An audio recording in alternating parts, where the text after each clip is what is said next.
ਅਸੀਂ ਜਦੋਂ ਨਿੱਕੇ ਨਿੱਕੇ ਸਾਂ ਜੀ ਤੇ ਉਸ ਵੇਲੇ ਕੋਈ ਗੇਂਦ ਅਸਾਂ ਕਦੀ ਨਹੀਂ ਸੀ ਵੇਖੀ, ਯਾਨੀ ਗੇਂਦ ਬਣੀ ਹੋਈ ਅਸਾਂ ਵੇਖੀ ਨਹੀਂ। ਅੱਛਾ। ਖਿੱਦੂ ਬਣਾਉਂਦੀਆਂ ਸਨ ਸਾਡੀਆਂ ਮਾਵਾਂ ਜਾਂ ਭੈਣਾਂ ਟਾਕੀਆਂ ਨੂੰ ਜੋੜ ਕੇ, ਤੇ ਉਹ ਜਿੱਡੀ ਕੋ ਗੇਂਦ ਹੁੰਦੀ ਏ ਏਡਾ ਕੋ ਉਹਨੂੰ ਗੋਲ ਮੋਲ ਕਰਕੇ ਤੇ ਉੱਤੇ ਸੂਈ ਤੇ ਧਾਗੇ ਨਾਲ ਪਿੜੀਆਂ ਪਾ ਲੈਣੀਆਂ। ਯਾਨੀ ਆ ਜਿਹੜੇ ਬੱਚੇ ਅਡਾਂਦੇ ਉਡੂੰਦੇ ਨੇ ਭੰਬੀਰੀਆਂ, ਅਸੀਂ ਜਨਾਬ ਕਿੱਕਰਾਂ ਦੀਆਂ ਫਲੀਆਂ ਜਿਹੜੀਆਂ ਸੁੱਕ ਜਾਂਦੀਆਂ ਸਨ ਉਹ ਲੰਮਤ ਲੰਮੀਆਂ ਉਹਨਾਂ ਨੂੰ ਲੰਮੇ ਤੋਂ ਇਸ ਤਰ੍ਹਾਂ ਪਾੜ ਕੇ ਦੇ ਵਿੱਚੋਂ ਕੋਲ ਕੱਢ ਕੇ ਤੇ ਉਹ ਜਿਹੜਾ ਵਿਚਕਾਰਲਾ ਹੁੰਦਾ ਸੀ ਨਾ ਹਿੱਸਾ ਕੋਲ ਵਾਲਾ, ਉਹਦੇ ਵਿੱਚ ਮੋਰੀ ਜੀ ਕੱਢ ਕੇ ਤੇ ਕਿੱਕਰ ਦੀ ਸੂਲ ਵਿੱਚ ਟੁੰਗ ਕੇ ਤੇ ਉਹ ਹਵਾ ਦੇ ਅੱਗੇ ਕਰਨੀ ਤੇ ਉਹਨੇ ਚੱਲਣਾ। ਤੇ ਮਤਲਬ ਇੱਕੋ ਹੀ ਮਰੂੰਡਾ ਹੁੰਦਾ ਸੀ ਜੀ, ਚੌਲਾਂ ਦਾ ਗੁੜ ਵਾਲਾ ਬਣਿਆ ਹੋਇਆ ਬੱਚਿਆਂ ਵਾਸਤੇ ਜੀ, ਜਾਂ ਚਨਿਆਂ ਦੇ ਛੋਲਿਆਂ ਦੇ ਭੁੱਜੇ ਦਾਣੇ ਜਾਂ ਭੁੱਜੇ ਹੋਏ ਚੌਲ। ਹੋਰ ਤੀਜੀ ਸ਼ਾਇਦ ਤੁਹਾਨੂੰ ਕੋਈ ਕਿਸੇ ਕਿਸਮ ਦੀ ਜਿੰਨੀਆਂ ਕੋ ਅੱਜ ਦੁਕਾਨਾਂ ਦੇ ਉੱਤੇ ਆ ਪਾਪੜ ਤੇ ਇਹ ਵੋ ਇਹਨਾਂ ਸਾਰੀਆਂ ਬਿਮਾਰੀਆਂ, ਇਹ ਉਸ ਵੇਲੇ ਬਿਲਕੁਲ ਕਿਸੇ ਕਿਸਮ ਦੀ ਕੋਈ ਨਹੀਂ। ਆਪਸ 'ਚ ਕੁੜੀ ਨੂੰ ਆਖਣਾ ਬਈ ਤੇਰਾ ਵਿਆਹ ਕਰਨ ਲੱਗਿਆ, ਇੱਕ ਮੁੰਡੇ ਨਾਲ ਵਿਆਹ, ਉਹਨੂੰ ਐਵੇਂ ਕਿਵੇਂ ਦੀ ਪੱਗ ਬੰਨ੍ਹ ਲੈਣੀ, ਆਪੇ ਹੀ ਵਾਜੇ ਵਜਾਉਣ ਵਾਲੇ ਬਣ ਜਾਣਾ, ਵਿੱਚੋਂ 5-4 ਮੂੰਹ ਨਾਲ ਹੀ ਵਾਜੇ ਵਜਾਈ ਜਾਣੇ। ਹਾਂਜੀ, ਖੂਹ ਕਿਆਰੀਆਂ, ਖੂਹ ਬਣਾਉਣੇ, ਉਸ ਨੇ ਕਾਨਿਆਂ ਦੇ ਕੋ ਟੋਇਆ ਕੱਢ ਲੈਣਾ, ਉਹਦੇ ਵਿੱਚ ਜੀ ਉਹ ਅੱਗੇ ਜੋਗ ਜੁਪੀ ਹੈ। ਜਿਹੜੀਆਂ ਕੁੜੀਆਂ ਹੁੰਦੀਆਂ ਸਨ ਉਹ ਘਰ ਬਣਾਉਂਦੀਆਂ ਸਨ, ਉਹ ਨਿੱਕੇ ਨਿੱਕੇ ਮਿੱਟੀ ਦੇ ਘਰ ਬਣਾਉਂਦੇ ਸਨ ਉਹਨਾਂ ਦਾ। ਤੇ ਮੁੰਡੇ ਜਿਹੜੇ ਸਨ ਉਹ ਇਹ ਬਾਈ ਜੋਤੀ ਦੇ ਸੰਦ ਜਿਹੜੇ ਸਨ ਹੱਲ ਪੰਜਾਲੀ, ਉਹ ਸਾਰੇ ਕੋ ਕਾਨਿਆਂ ਕੂਨਿਆਂ ਦੇ ਬਣਾ ਬਣੂ ਕੇ ਤੁਹਾਨੂੰ ਅੰਗਰੇਜ਼ੀ 'ਚ ਡੈਫੋਡਿਲ ਪੜ੍ਹਾ ਰਹੇ ਨੇ, ਸਟ੍ਰਾਬੇਰੀਜ਼ ਚੈਰੀਜ਼ ਪੜ੍ਹਾ ਰਹੇ ਨੇ, ਲੇਕਿਨ ਬੱਚੇ ਨੂੰ ਸਾਰੀ ਉਮਰ ਡੈਫੋਡਿਲ ਦਾ ਪਤਾ ਨਹੀਂ। ਜਿਹੜੀ ਸ਼ਾਇਦ ਹੀ ਮੂਰਤ ਜਿਹੜੀ ਹੈ ਨਾ ਉਹਦੇ ਜ਼ਿਹਨ ਦੇ ਵਿੱਚ ਨਹੀਂ ਨਾ ਫਿੱਟ ਹੋਈ, ਉਹ ਸ਼ਾਇਦ ਉਹਨੂੰ ਯਾਦ ਨਹੀਂ ਰਹਿ ਸਕਦੀ। ਤੇ ਰਾਜੇ ਭੋਜ ਦੀ ਤੇ ਉਹ ਫਲਾਣੇ ਬਾਦਸ਼ਾਹ ਦੇ ਚੌਂ ਤੱਕ ਉਹ ਪਾਵਿਆਂ ਦੀ ਗੱਲ ਸ਼ੁਰੂ, ਉਹਦੇ ਅੰਦਰ ਵੀ ਕੋਈ ਤਰਬੀਅਤ ਤੇ ਸਿੱਖਿਆ ਹੁੰਦੀ ਸੀ। ਬਿਲਕੁਲ ਹੈ ਜੀ, ਅੱਗੇ ਵਧਣ ਦਾ ਇੱਕ ਉਦਮ ਔਰ ਹਿੰਮਤ ਔਰ ਹੌਸਲਾ ਮਿਲਦਾ ਸੀ। ਝਾਂਪ ਹੁੰਦੀ ਸੀ ਵੱਡੀ, ਕੋਈ 4-5 ਕਈਆਂ ਜਿੱਡੀ ਵੱਡੀ, ਉਹਨੂੰ ਜਨਾਬ ਉਹਦੀ ਐਡਾ ਮੋਟਾ ਦਸਤਾ ਹੁੰਦਾ ਸੀ, ਉਹਨੂੰ ਜਨਾਬ ਵੱਡਾ ਨੇੜ ਉਹ ਐਡਾ ਇੱਕ ਰੱਸਾ ਪਾਇਆ ਹੁੰਦਾ ਸੀ, ਉਹ ਬੰਦਿਆਂ ਨੇ ਉੱਤੋਂ ਲਮਕਾਣਾ ਤੇ ਟੋਬੇ ਨੇ ਵਿੱਚ ਵੜ ਜਾਣਾ। ਉਹਨੇ ਜਨਾਬ ਥੱਲੇ ਝਾਮ ਉਹਨੂੰ ਖੋਬਣਾ ਰੇਤ ਦੇ ਵਿੱਚ, ਤੇ ਉਹਨੇ ਨਾ ਸਾਹ ਲੈਣਾ ਤੇ ਬੁੜਬੁੜੀਆਂ ਵੱਜਣੀਆਂ ਪਾਣੀ ਦੀਆਂ, ਤੇ ਆਖਣਾ ਉਹ ਆਂਦਾ ਖਿੱਚ ਲਓ ਬਾਈ। ਇੱਕ ਦੂਜੇ ਨਾਲ ਸਾਂਝ ਪੰਜਾਲੀ ਬੜੀ ਸੀ, ਪਿਓਰਿਟੀ ਬੜੀ, ਹਲਾਂ ਦੀ ਵਾਈ ਸੀ। ਮੈਂ ਆਪਣੇ ਨਿੱਕੇ ਹੁੰਦਿਆਂ ਹਲ ਨੇਨਣ ਦੀ ਜਾਚ ਸਿੱਖੀ, ਹਾਂਜੀ, ਹਰਨਾਲੀ ਕਰਨ ਦੀ ਜਾਚ ਸਿੱਖੀ, ਔਰ ਜਨਾਬ ਰੈਲ ਮਾਰਨ ਦੀ ਜਾਚ ਸਿੱਖੀ। ਪੈਲੀ ਵਾਂਦਾ ਰਿਹਾ, ਦੂਜਿਆਂ ਆਪ ਹੀ ਆਖਣਾ ਯਾਰ ਤੂੰ ਪੈਲੀ ਕਿਉਂ ਨਹੀਂ ਬੀਜੀ, ਉਹਨੇ ਆਖਣਾ ਯਾਰ ਉਹ ਪੈਲੀ ਵੱਤਰ ਨਹੀਂ ਆਈ, ਉਹ ਢੱਗਾ ਜਿਹੜਾ ਨਾ ਬਿਮਾਰ ਹੋ ਗਿਆ, ਉਹਦੇ ਪੈਰ ਨੂੰ ਆਹ ਹੋ ਗਿਆ। ਉਹਨੇ ਆਖਿਆ ਗੱਲ ਹੀ ਕੋਈ ਨਹੀਂ ਭਰਜਾਈ, ਤੂੰ ਸਵੇਰੇ ਕੜਾਹ ਬਣਾਈ ਤੇ ਤੇਰੀ ਪੈਲੀ ਬੀਜ ਦਿਆਂਗੇ। ਸਮਾਜ ਜਿਹੜਾ ਨਾ ਇੱਕ ਦੂਜੇ ਦੇ ਕੰਮ ਆਉਣ ਵਾਲਾ ਸੀ, ਜੋ ਇੰਟਰ ਡਿਪੈਂਡੈਂਟ ਸੀ ਮਾਹੌਲ। ਅੱਛਾ, ਇੰਡੀਪੈਂਡੈਂਟ ਨਹੀਂ ਸੀ। ਚਾਹ ਵੇਲਾ, ਚਾਹ ਦਾ ਮਤਲਬ ਲੱਸੀ ਹੁੰਦੀ ਹੈ, ਉਹ ਸਵੇਰੇ ਸਵੇਰੇ ਹਲਾਂ ਦੇ ਮਗਰ ਬੀਬੀਆਂ ਨੇ ਮੱਖਣ ਵਿੱਚ ਲੱਸੀ ਦੇ ਜਾ ਕੇ ਤੇ ਉਹਨਾਂ ਨੂੰ ਇੱਕ ਵਾਰੀ ਖਵਾਉਣਾ, ਉਹਦੇ ਤੋਂ ਬਾਅਦ ਜ਼ਰਾ ਠਹਿਰ ਕੇ 10-11 ਵਜੇ ਨਾਲ ਆਖਣਾ ਭੱਤਾ ਵੇਲਾ ਹੋ ਗਿਆ। ਭੱਤਾ ਆਂਦੇ ਨੇ ਰੋਟੀ ਨੂੰ, ਬੜੇਵੇਂ ਭਿਓਏ ਸਨ ਤੇ ਉਹ ਕਿਤੇ ਜਾ ਕੇ ਤੇ ਖਾਂਦਾ ਰਿਹਾ ਹਨੇਰੇ 'ਚ। ਉਹਨੇ ਉਹ ਬੜੇਵੇਂ ਸਾਰੇ ਖਾ ਕੇ ਤੇ ਆ ਕੇ ਆਂਦਾ ਅੰਮਾ 'ਚ ਬੜਾ ਸਵਾਦ ਆਇਆ, ਚੌਲ ਮਿੱਠੇ ਬੜੇ ਸਨ ਤੇ ਮੋਟੇ ਮੋਟੇ ਚੌਲ ਸਨ। ਕੀੜੀ ਟੁਰਦਾ ਸਮਾਜ ਸੀ, ਕੀੜੀ ਦੀ ਟੁਰਦੇ। ਹੁਣ ਤੇ ਸਮਾਜ ਛੜੱਪੇ ਮਾਰਦਾ, ਜਿਸ ਤਰ੍ਹਾਂ ਪਿਛਲੇ 15-20 ਸਾਲਾਂ ਤੋਂ 25 ਤੋਂ ਸਿਰਫ ਮੋਬਾਈਲ ਨੇ ਜਿੰਨੀ ਤਰੱਕੀ ਕੀਤੀ ਹੈ, ਕੰਪਿਊਟਰ ਨੇ। ਜੇਠ ਤਾਏ ਹਾੜ ਲਾਏ, ਉਸ ਦੇਸ਼ ਦੇ ਲਾਗੇ ਕਾਲ ਕਦੀ ਨਾ ਜਾਏ। ਜਿੰਨਾ ਬੰਦਾ ਕੁਦਰਤ ਦੇ ਨੇੜੇ ਰਹਿੰਦਾ, ਕੁਦਰਤ ਵੀ ਉਹਦੇ ਨੇੜੇ ਰਹਿੰਦੀ ਹੈ। ਅਸੀਂ ਕੁਦਰਤ ਤੋਂ ਦੂਰ ਹੋ ਗਏ, ਕੁਦਰਤ ਸਾਡੇ ਤੋਂ ਦੂਰ ਹੋ ਗਈ। ਉਸ ਵੇਲੇ ਜਾਇਦਾਦਾਂ ਦੀ ਕੀਮਤ ਘੱਟ ਸੀ ਜੀ, ਭੈਣਾਂ ਭਰਾਵਾਂ ਦੇ ਰਿਸ਼ਤੇ ਮਜ਼ਬੂਤ ਸਨ, ਅੱਗੋਂ ਵੀ ਉਹਨਾਂ ਦੀ ਰਿਸ਼ਤੇਦਾਰੀ ਚੱਲਦੀ ਸੀ।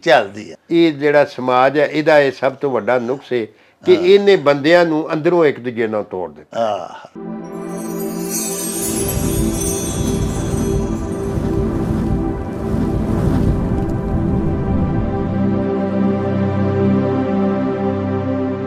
ਬਿਸਮਿल्लाहिर्रहमानिर्रहीम। ਸ਼ੁਰੂ ਖੁਦਾ ਦੇ ਨਾਮੋਂ, ਜਿਸ ਦਾ ਜੋੜ ਜਵਾਬ ਨਾ ਕੋਈ, ਜਿਸ ਦੀ ਰਹਿਮਤ ਬਖਸ਼ਿਸ਼ ਵਾਲਾ, ਅੰਤ ਹਿਸਾਬ ਨਾ ਕੋਈ। ਪਿਆਰੇ ਵੇਖਣ ਵਾਲਿਓ, ਅੱਜ ਫੇਰ ਅਸੀਂ ਤੁਹਾਡੀ ਮੰਗ ਦੇ ਉੱਤੇ ਤੁਹਾਡੇ ਹੁਕਮ ਨੂੰ ਸਿਰ ਮੱਥੇ ਤੇ ਧਰਦਿਆਂ ਹੋਇਆਂ ਤੁਹਾਡੀ ਮੁਲਾਕਾਤ ਸਾਡੇ ਦੇਸ਼ ਪੰਜਾਬ ਦੇ ਮਹਾਨ ਸੂਝਵਾਨ ਵਿਦਵਾਨ ਰਾਈਟਰ ਸਕ੍ਰਿਪਟ ਰਾਈਟਰ ਟਰਾਂਸਲੇਟਰ ਸ਼ਾਇਰ ਤੇ ਬਹੁਤ ਸਾਰੀਆਂ ਸਿਫਤਾਂ ਤੇ ਵਸਫਾਂ ਦੇ ਮਾਲਕ ਬਾਬਾ ਜੀ ਚੌਧਰੀ ਇਹਸਾਨ ਬਾਜਵਾ ਹੋਰਾਂ ਦੇ ਨਾਲ ਕਰਵਾਉਣ ਦੇ ਵਾਸਤੇ ਉਹਨਾਂ ਦੇ ਪਿੰਡ ਉਹਨਾਂ ਦੇ ਡੇਰੇ ਅਸੀਂ ਹਾਜ਼ਰ ਹੋਏ ਹਾਂ। ਅੱਜ ਸਾਡਾ ਮਨ ਹੈ ਕਿ ਬਾਬਾ ਜੀ ਕੋਲੋਂ ਉਹਨਾਂ ਦੇ ਬਚਪਨ ਬਾਰੇ ਦੇਸ਼ ਪੰਜਾਬ ਦਾ ਜਿਹੜਾ ਥੋੜ੍ਹਾ ਬਹੁਤ ਪਿਛੋਕੜ ਉਹਨਾਂ ਦੀ ਹਯਾਤੀ ਦੇ ਵਿੱਚ ਉਹਨਾਂ ਆਪਣੇ ਬਾਲਪੁਣੇ ਦੇ ਵਿੱਚ ਵੇਖਿਆ, ਫਿਰ ਜਦੋਂ ਜਵਾਨੀ ਆਈ ਫਿਰ ਉਹਨਾਂ ਪੰਜਾਬ ਦੇ ਕਿਹੜੇ ਰੰਗ ਡਿੱਠੇ ਤੇ ਅੱਜ ਪੰਜਾਬ ਉਹਨਾਂ ਨੂੰ ਕਿਸ ਤਰ੍ਹਾਂ ਦਾ ਨਜ਼ਰ ਆਉਂਦਾ ਹੈ।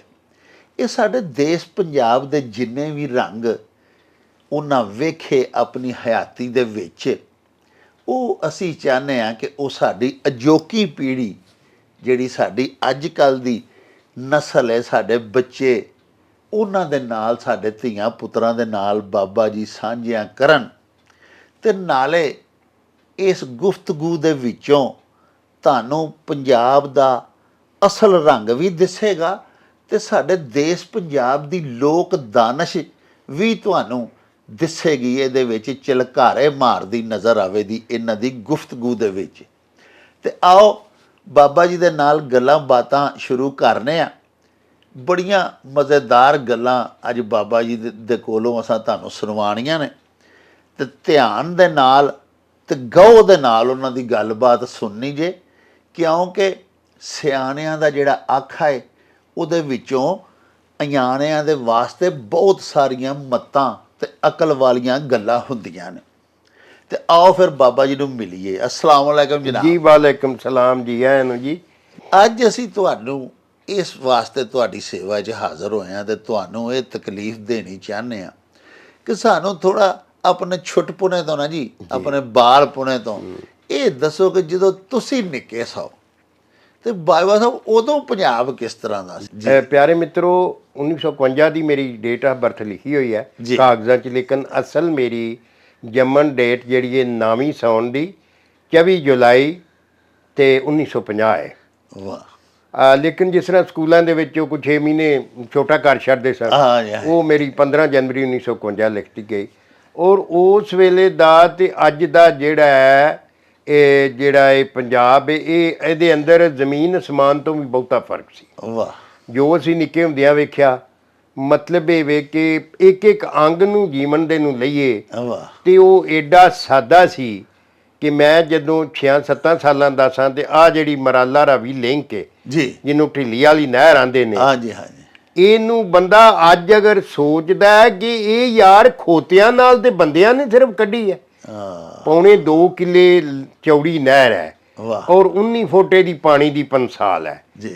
ਔਰ ਇਹਨੂੰ ਅਸਾਂ ਖੋਤਿਆਂ ਦੇ ਨਾਲ ਨਿਕਲਦਿਆਂ ਵੇਖਿਆ ਔਰ ਪੱਗ ਥੰਮ ਕੇ ਬੰਦਾ ਉਤਾਂ ਨੂੰ ਧਿਆਨ ਕਰਦਾ ਸੀ ਤੇ ਫਿਰ ਉਹਦੀ ਨਾ ਉਤਾਂ ਤੱਕ ਧਿਆਨ ਜਾਂਦਾ ਜਿੱਥੋਂ ਤੱਕ ਮਿੱਟੀ ਖੋਤਿਆਂ ਨੇ ਚਾੜੀ ਹੋਈ ਸੀ। ਵਾਹ। ਔਰ ਇਹ ਪਠਾਨ ਸਨ, ਉਹਨਾਂ ਦਾ ਨੂਰਪੁਰ ਸੈਫਨ ਤੇ ਡੇਰਾ ਹੁੰਦਾ ਸੀ ਜੀ। ਉਹਨਾਂ ਨੇ ਸਾਰਾ ਠੇਕਾ ਲਿਆ ਸੀ ਔਰ ਏਡੇ ਆਲਾ ਤੇ ਏਡੇ ਸੋਹਣੇ ਖੋਤੇ ਅਸਾਂ ਕਦੀ ਵੇਖੇ ਹੀ ਨਹੀਂ ਜਿੱਡੇ ਉਹਨਾਂ ਕੋਲ ਸਨ। ਔਰ ਉਹ ਮੁੱਦੇ ਮਾਰ ਕੇ ਤੇ ਜਨਾਬ ਖੋਤਿਆਂ ਤੇ ਲੱਦ ਕੇ ਸਾਰੀ ਮਿੱਟੀ ਔਰ ਇਹ ਨਹਿਰ ਬਣੀ। ਯਾਨੀ ਇਹ ਜਿਹੜੀ ਨਹਿਰ ਹੈ ਬਾਜਵਾ ਸਾਹਿਬ, ਇਹ ਪਾਕਿਸਤਾਨ ਹਿੰਦੁਸਤਾਨ ਬਣਨ ਤੋਂ ਬਾਅਦ ਬਣੀ? ਹਾਂਜੀ, ਇਹ ਤਕਰੀਬਨ 58 60 ਚ ਬਣੀ। ਉਹਦੀ ਵਜ੍ਹਾ ਵੀ ਜਦੋਂ ਸਿੰਧ ਤਾਸ ਦਾ ਉਹ ਜਿਹੜਾ ਮੁਆਹਦਾ ਹੋਇਆ ਨਾ ਰਾਵੀ ਦੇ ਪਾਣੀ ਦਾ ਜਿਹੜਾ ਇੰਡੀਆ ਨੂੰ ਦਿੱਤਾ, ਤੇ ਉਹਦੇ ਤੋਂ ਬਾਅਦ ਰਿਆਸਤ ਬਹਾਵਲਪੁਰ ਨੂੰ ਪਾਣੀ ਦੀ ਥੋੜ ਆ ਗਈ ਤੇ ਨਵਾਬ ਸਾਦਕ ਜਿਹੜੇ ਸਨ, ਨਵਾਬ ਸਾਦਕ ਪੰਜਮ, ਉਹਨਾਂ ਨੇ ਆਪਣੇ ਕੋਲੋਂ ਖਰਚਾ ਦੇ ਕੇ ਇਸ ਨਹਿਰ ਨੂੰ, ਇਹਦਾ ਨਾਂ ਹੈ ਮਰਾਲਾ ਰਾਵੀ ਲਿੰਕ, ਮਰਾਲੇ ਤੋਂ ਕੱਢ ਕੇ ਚਨਾਹ ਦੇ ਵਿੱਚੋਂ ਤੇ ਰਾਵੀ ਦੇ ਵਿੱਚ ਇੱਥੇ ਜਾਜੋ ਗਿੱਲ ਪਿੰਡ ਉੱਥੇ ਸੁੱਟੀ ਸੀ ਤਾਂ ਕਿ ਅੱਜ ਕੱਲ੍ਹ ਗਰਮੀਆਂ ਦੇ ਅੰਦਰ ਜਿਹੜੀ ਥੋੜ ਅੱਗੇ ਪਾਣੀ ਰਾਵੀ ਦੇ ਪਿੱਛੋਂ ਉਹਦੀ ਭਾਖੜਾ ਨੰਗਲ ਪ੍ਰਾਜੈਕਟ ਦੀ ਵਜ੍ਹਾ ਨਾਲ ਪੈਂਦੀ ਹੈ, ਉਹ ਜਿਹੜੀ ਲੋੜ ਹੈ ਉਹਨੂੰ ਪੂਰਿਆ ਜਾ ਸਕੇ। ਜੀ, ਇਹ ਨਹਿਰ 1905 ਤੋਂ 12 ਤੱਕ ਬਣੀ ਹੈ ਤੇ ਬਾਅਦ 'ਚ ਇਹਨੂੰ 45 ਚ ਐਕਸਟੈਂਡ ਕੀਤਾ ਗਿਆ ਜੀ ਪਹਿਲਾਂ ਇਹ ਰਾਵੀ ਤੋਂ ਉਰਾ ਹੀ ਮੁੱਕ ਜਾਂਦੀ ਸੀ ਸਰ ਔਰ ਇਹਦਾ ਨਾਂ ਸੀ ਬੰਬਾ ਵਾਲਾ ਬੇਦੀਆਂ ਰਾਵੀ ਲਿੰਕ ਰਾਵੀ ਲਿੰਕ ਜੀ ਅੱਛਾ ਤੇ ਰਈਆ ਉਦੋਂ ਰਈਆ ਬ੍ਰਾਂਚ ਇਹਨੂੰ ਆਂਦੇ ਸਨ ਅੱਛਾ ਇਸ ਵਾਸਤੇ ਬੰਬਾਂ ਵਾਲਾ ਰਈਆ ਬ੍ਰਾਂਚ ਸੀ ਅੱਛਾ ਬੇਦੀਆਂ ਤੱਕ ਬਾਅਦ ਚ ਗਈ ਹੈ ਜਦੋਂ ਅੱਗੇ ਉਹਨੂੰ ਦੀਪਾਲਪੁਰ ਵਗੈਰਾ ਨੂੰ ਪਾਣੀ ਦੇਣ ਲਈ ਫਿਰ ਇਹਨਾਂ ਗਾਜ਼ੀ ਕੱਕੇ ਦੇ ਕੋਲ ਥੱਲਿਓਂ ਦੀ ਉਹ ਬਣਾਇਆ ਰਾਵੀ ਦੇ ਥੱਲਿਓਂ ਦੀ ਉਹ ਸਾਈਫਨ ਬਣਾਇਆ ਤੇ ਇਹਨੂੰ ਜਿਹੜੀ ਲਾਹੌਰੋਂ ਚੜ੍ਹਦੇ ਨਹਿਰ ਜਾਂਦੀ ਹੈ ਉਹ ਹੀ ਫਿਰ ਅੱਗੋਂ ਲਲਿਆਣੀ ਦੇ ਕੋਲੋਂ ਦੀ ਕਸੂਰ ਰੋਡ ਨੂੰ ਕ੍ਰਾਸ ਕਰਕੇ ਤੇ ਦੀਪਾਲਪੁਰ ਕੋ ਜਾ ਕੇ ਮੁੱਕ ਜਾਂਦੀ ਹੈ ਜੀ ਉਦੋਂ ਇਹਨੂੰ ਅੱਗੇ ਕੀਤਾ ਨੇ ਯਾਨੀ ਇਹ ਪਹਿਲਾਂ ਬਣੀ 1905 ਤੋਂ 12 ਤੱਕ ਔਰ ਉਸ ਵੇਲੇ ਇਹਦੇ 'ਚ ਜਿਹੜੀ ਨਿਵੇਕਲਤਾ ਸੀ ਉਹ ਇਹ ਸੀ ਕਿ ਗਵਰਨਮੈਂਟ ਜਿਹੜੀ ਹੈ ਆਪਣੇ ਭੱਠੇ ਬਣਾਉਂਦੀ ਸੀ ਆਪਣੇ ਭੱਠਿਆਂ ਦੀਆਂ ਮਿਆਰੀ ਇੱਟਾਂ ਬਣਾਉਂਦੀ ਸੀ ਉਹਦੇ ਨਾਲ ਹੀ ਸਾਈਫਨ ਬਣਦੇ ਸਨ ਉਹਦੇ ਨਾਲ ਹੀ ਉਹ ਪੁਲ ਬਣਦੇ ਸਨ ਵਾਹ ਹਾਂਜੀ ਉਹ ਸਾਈਫਨ ਅੱਜ ਤੱਕ ਵੇਖ ਲਓ ਔਰ ਉਹ ਸਾਈਫਨ ਅੱਜ ਤੱਕ ਮੌਜੂਦ ਨੇ ਉਹ ਇੱਟਾਂ ਵੀ ਮੌਜੂਦ ਨੇ ਤੇ ਹੁਣ ਤੁਸੀਂ ਵੇਖਦੇ ਹੋਗੇ ਸਾਰਾ ਸਿਲਸਿਲਾ ਅਸੀਂ ਜਦੋਂ ਨਿੱਕੇ ਸਾਂ ਜੀ ਤੇ ਉਸ ਵੇਲੇ ਕੋਈ ਗੇਂਦ ਅਸਾਂ ਕਦੀ ਨਹੀਂ ਸੀ ਵੇਖੀ ਯਾਨੀ ਗੇਂਦ ਬਣੀ ਹੋਈ ਅਸਾਂ ਵੇਖੀ ਨਹੀਂ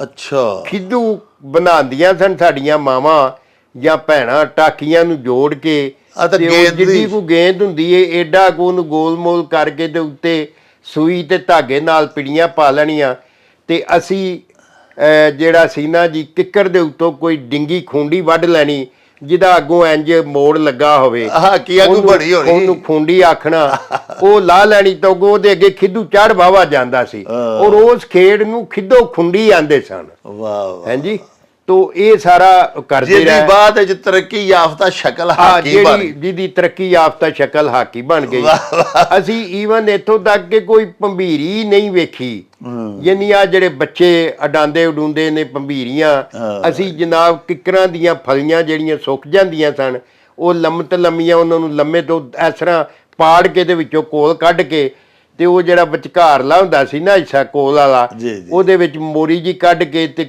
ਕਿੱਕਰ ਦੀ ਸੂਲ ਵਿੱਚ ਟੁੰਗ ਕੇ ਤੇ ਉਹ ਹਵਾ ਦੇ ਅੱਗੇ ਕਰਨੀ ਤੇ ਉਹਨੇ ਚੱਲਣਾ ਤੇ ਮਤਲਬ ਅੱਛਾ ਤੇ ਉਹ ਮਤਲਬ ਕਿ ਇੰਜ ਅਸੀਂ ਖੇਡਾਂ ਉਹਦੀ ਭੰਬੀਰੀ ਬਣਾ ਲੈਣੀ ਉਹਨੂੰ ਹੀ ਭੰਬੀਰੀ ਬਣਾ ਕੇ ਤੇ ਅਸੀਂ ਯਾਨੀ ਤੁਹਾਡੀਆਂ ਭੰਬੀਰੀਆਂ ਵੀ ਨੈਚੁਰਲ ਸਨ ਹਾਂਜੀ ਔਰ ਉਸ ਵੇਲੇ ਨਿੱਕੇ ਹੁੰਦਿਆਂ ਸੀ ਜਦੋਂ ਸਾਡੇ ਦੁਕਾਨਾਂ ਦੇ ਉੱਤੇ ਕਿਸੇ ਕਿਸਮ ਦਾ ਯਾਨੀ ਇੱਕੋ ਹੀ ਮਰੂੰਡਾ ਹੁੰਦਾ ਸੀ ਜੀ ਚੌਲਾਂ ਦਾ ਗੁੜ ਵਾਲਾ ਬਣਿਆ ਹੋਇਆ ਬੱਚਿਆਂ ਵਾਸਤੇ ਜੀ ਜਾਂ ਚਣਿਆਂ ਦੇ ਛੋਲਿਆਂ ਦੇ ਭੁੱਜੇ ਦਾਣੇ ਜਾਂ ਭੁੱਜੇ ਹੋਏ ਚੌਲ ਹੋਰ ਤੀਜੀ ਸ਼ਾਇਦ ਤੁਹਾਨੂੰ ਕੋਈ ਕਿਸੇ ਕਿਸਮ ਦੀ ਜਿੰਨੀਆਂ ਕੋ ਅੱਜ ਦੁਕਾਨਾਂ ਦੇ ਉੱਤੇ ਆ ਪਾਪੜ ਤੇ ਇਹ ਉਹ ਇਹਨਾਂ ਸਾਰੀਆਂ ਬਿਮਾਰੀਆਂ ਇਹ ਉਸ ਵੇਲੇ ਬਿਲਕੁਲ ਕਿਸੇ ਕਿਸਮ ਦੀ ਕੋਈ ਨਹੀਂ ਅੱਜ ਕੱਲ ਤੇ ਜੀ ਉਹ ਹਜ਼ਾਰ ਬੱਚਿਆਂ ਦੇ ਵਾਸਤੇ ਬਣਾਤੀਆਂ ਨੇ ਹਾਂਜੀ ਜ਼ਿੰਦਗੀ ਜਿਹੜੀ ਆ ਬੜੀ ਰਾਤ ਨੂੰ ਅਸਾਂ ਲੁਕਣ ਮਿੱਟੀ ਖੇਡਦਿਆਂ ਰਹਿਣਾ ਫਿਰ ਇਹ ਸੀ ਕਿ ਉਹ ਜ਼ਮਾਨਾ ਸ਼ਰਮੋ ਹਿਆਤ ਦਾ ਸੀ ਵੱਡੀਆਂ ਕੁੜੀਆਂ ਤੇ ਵੱਡੇ ਮੁੰਡੇ ਅਸਾਂ ਆਪਸ 'ਚ ਕੁੜੀ ਨੂੰ ਆਖਣਾ ਅਵੇ ਤੇਰਾ ਵਿਆਹ ਕਰਨ ਲੱਗਿਆ ਇੱਕ ਮੁੰਡੇ ਨਾਲ ਵਿਆਹ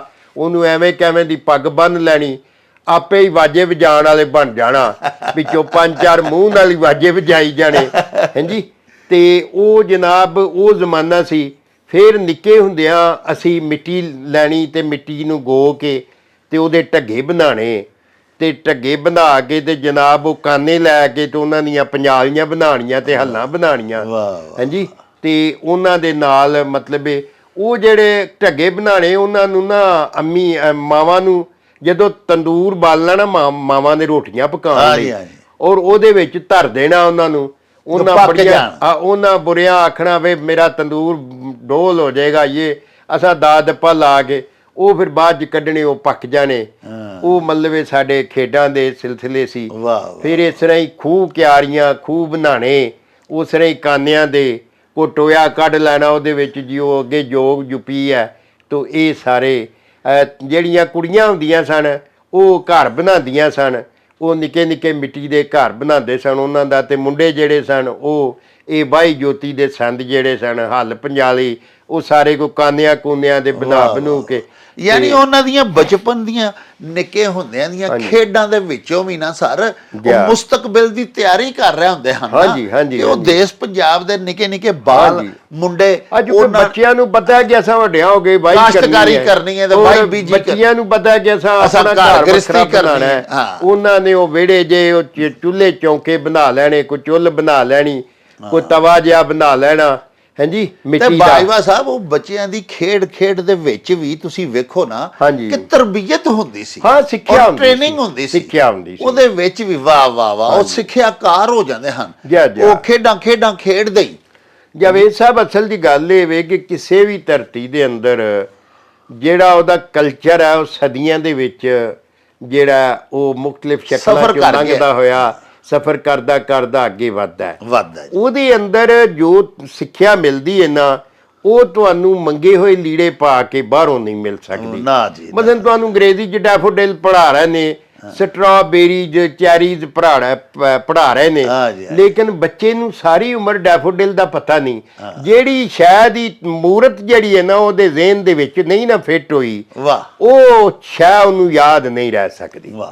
ਅੱਛਾ ਲੇਕਿਨ ਸਾਨੂੰ ਕਿਉਂਕਿ ਇਹਨਾਂ ਨੇ ਉਹਦੇ ਨਾਲ ਤੋੜ ਦਿੱਤਾ ਸਾਡੇ ਕਲਚਰ ਨਾਲੋਂ।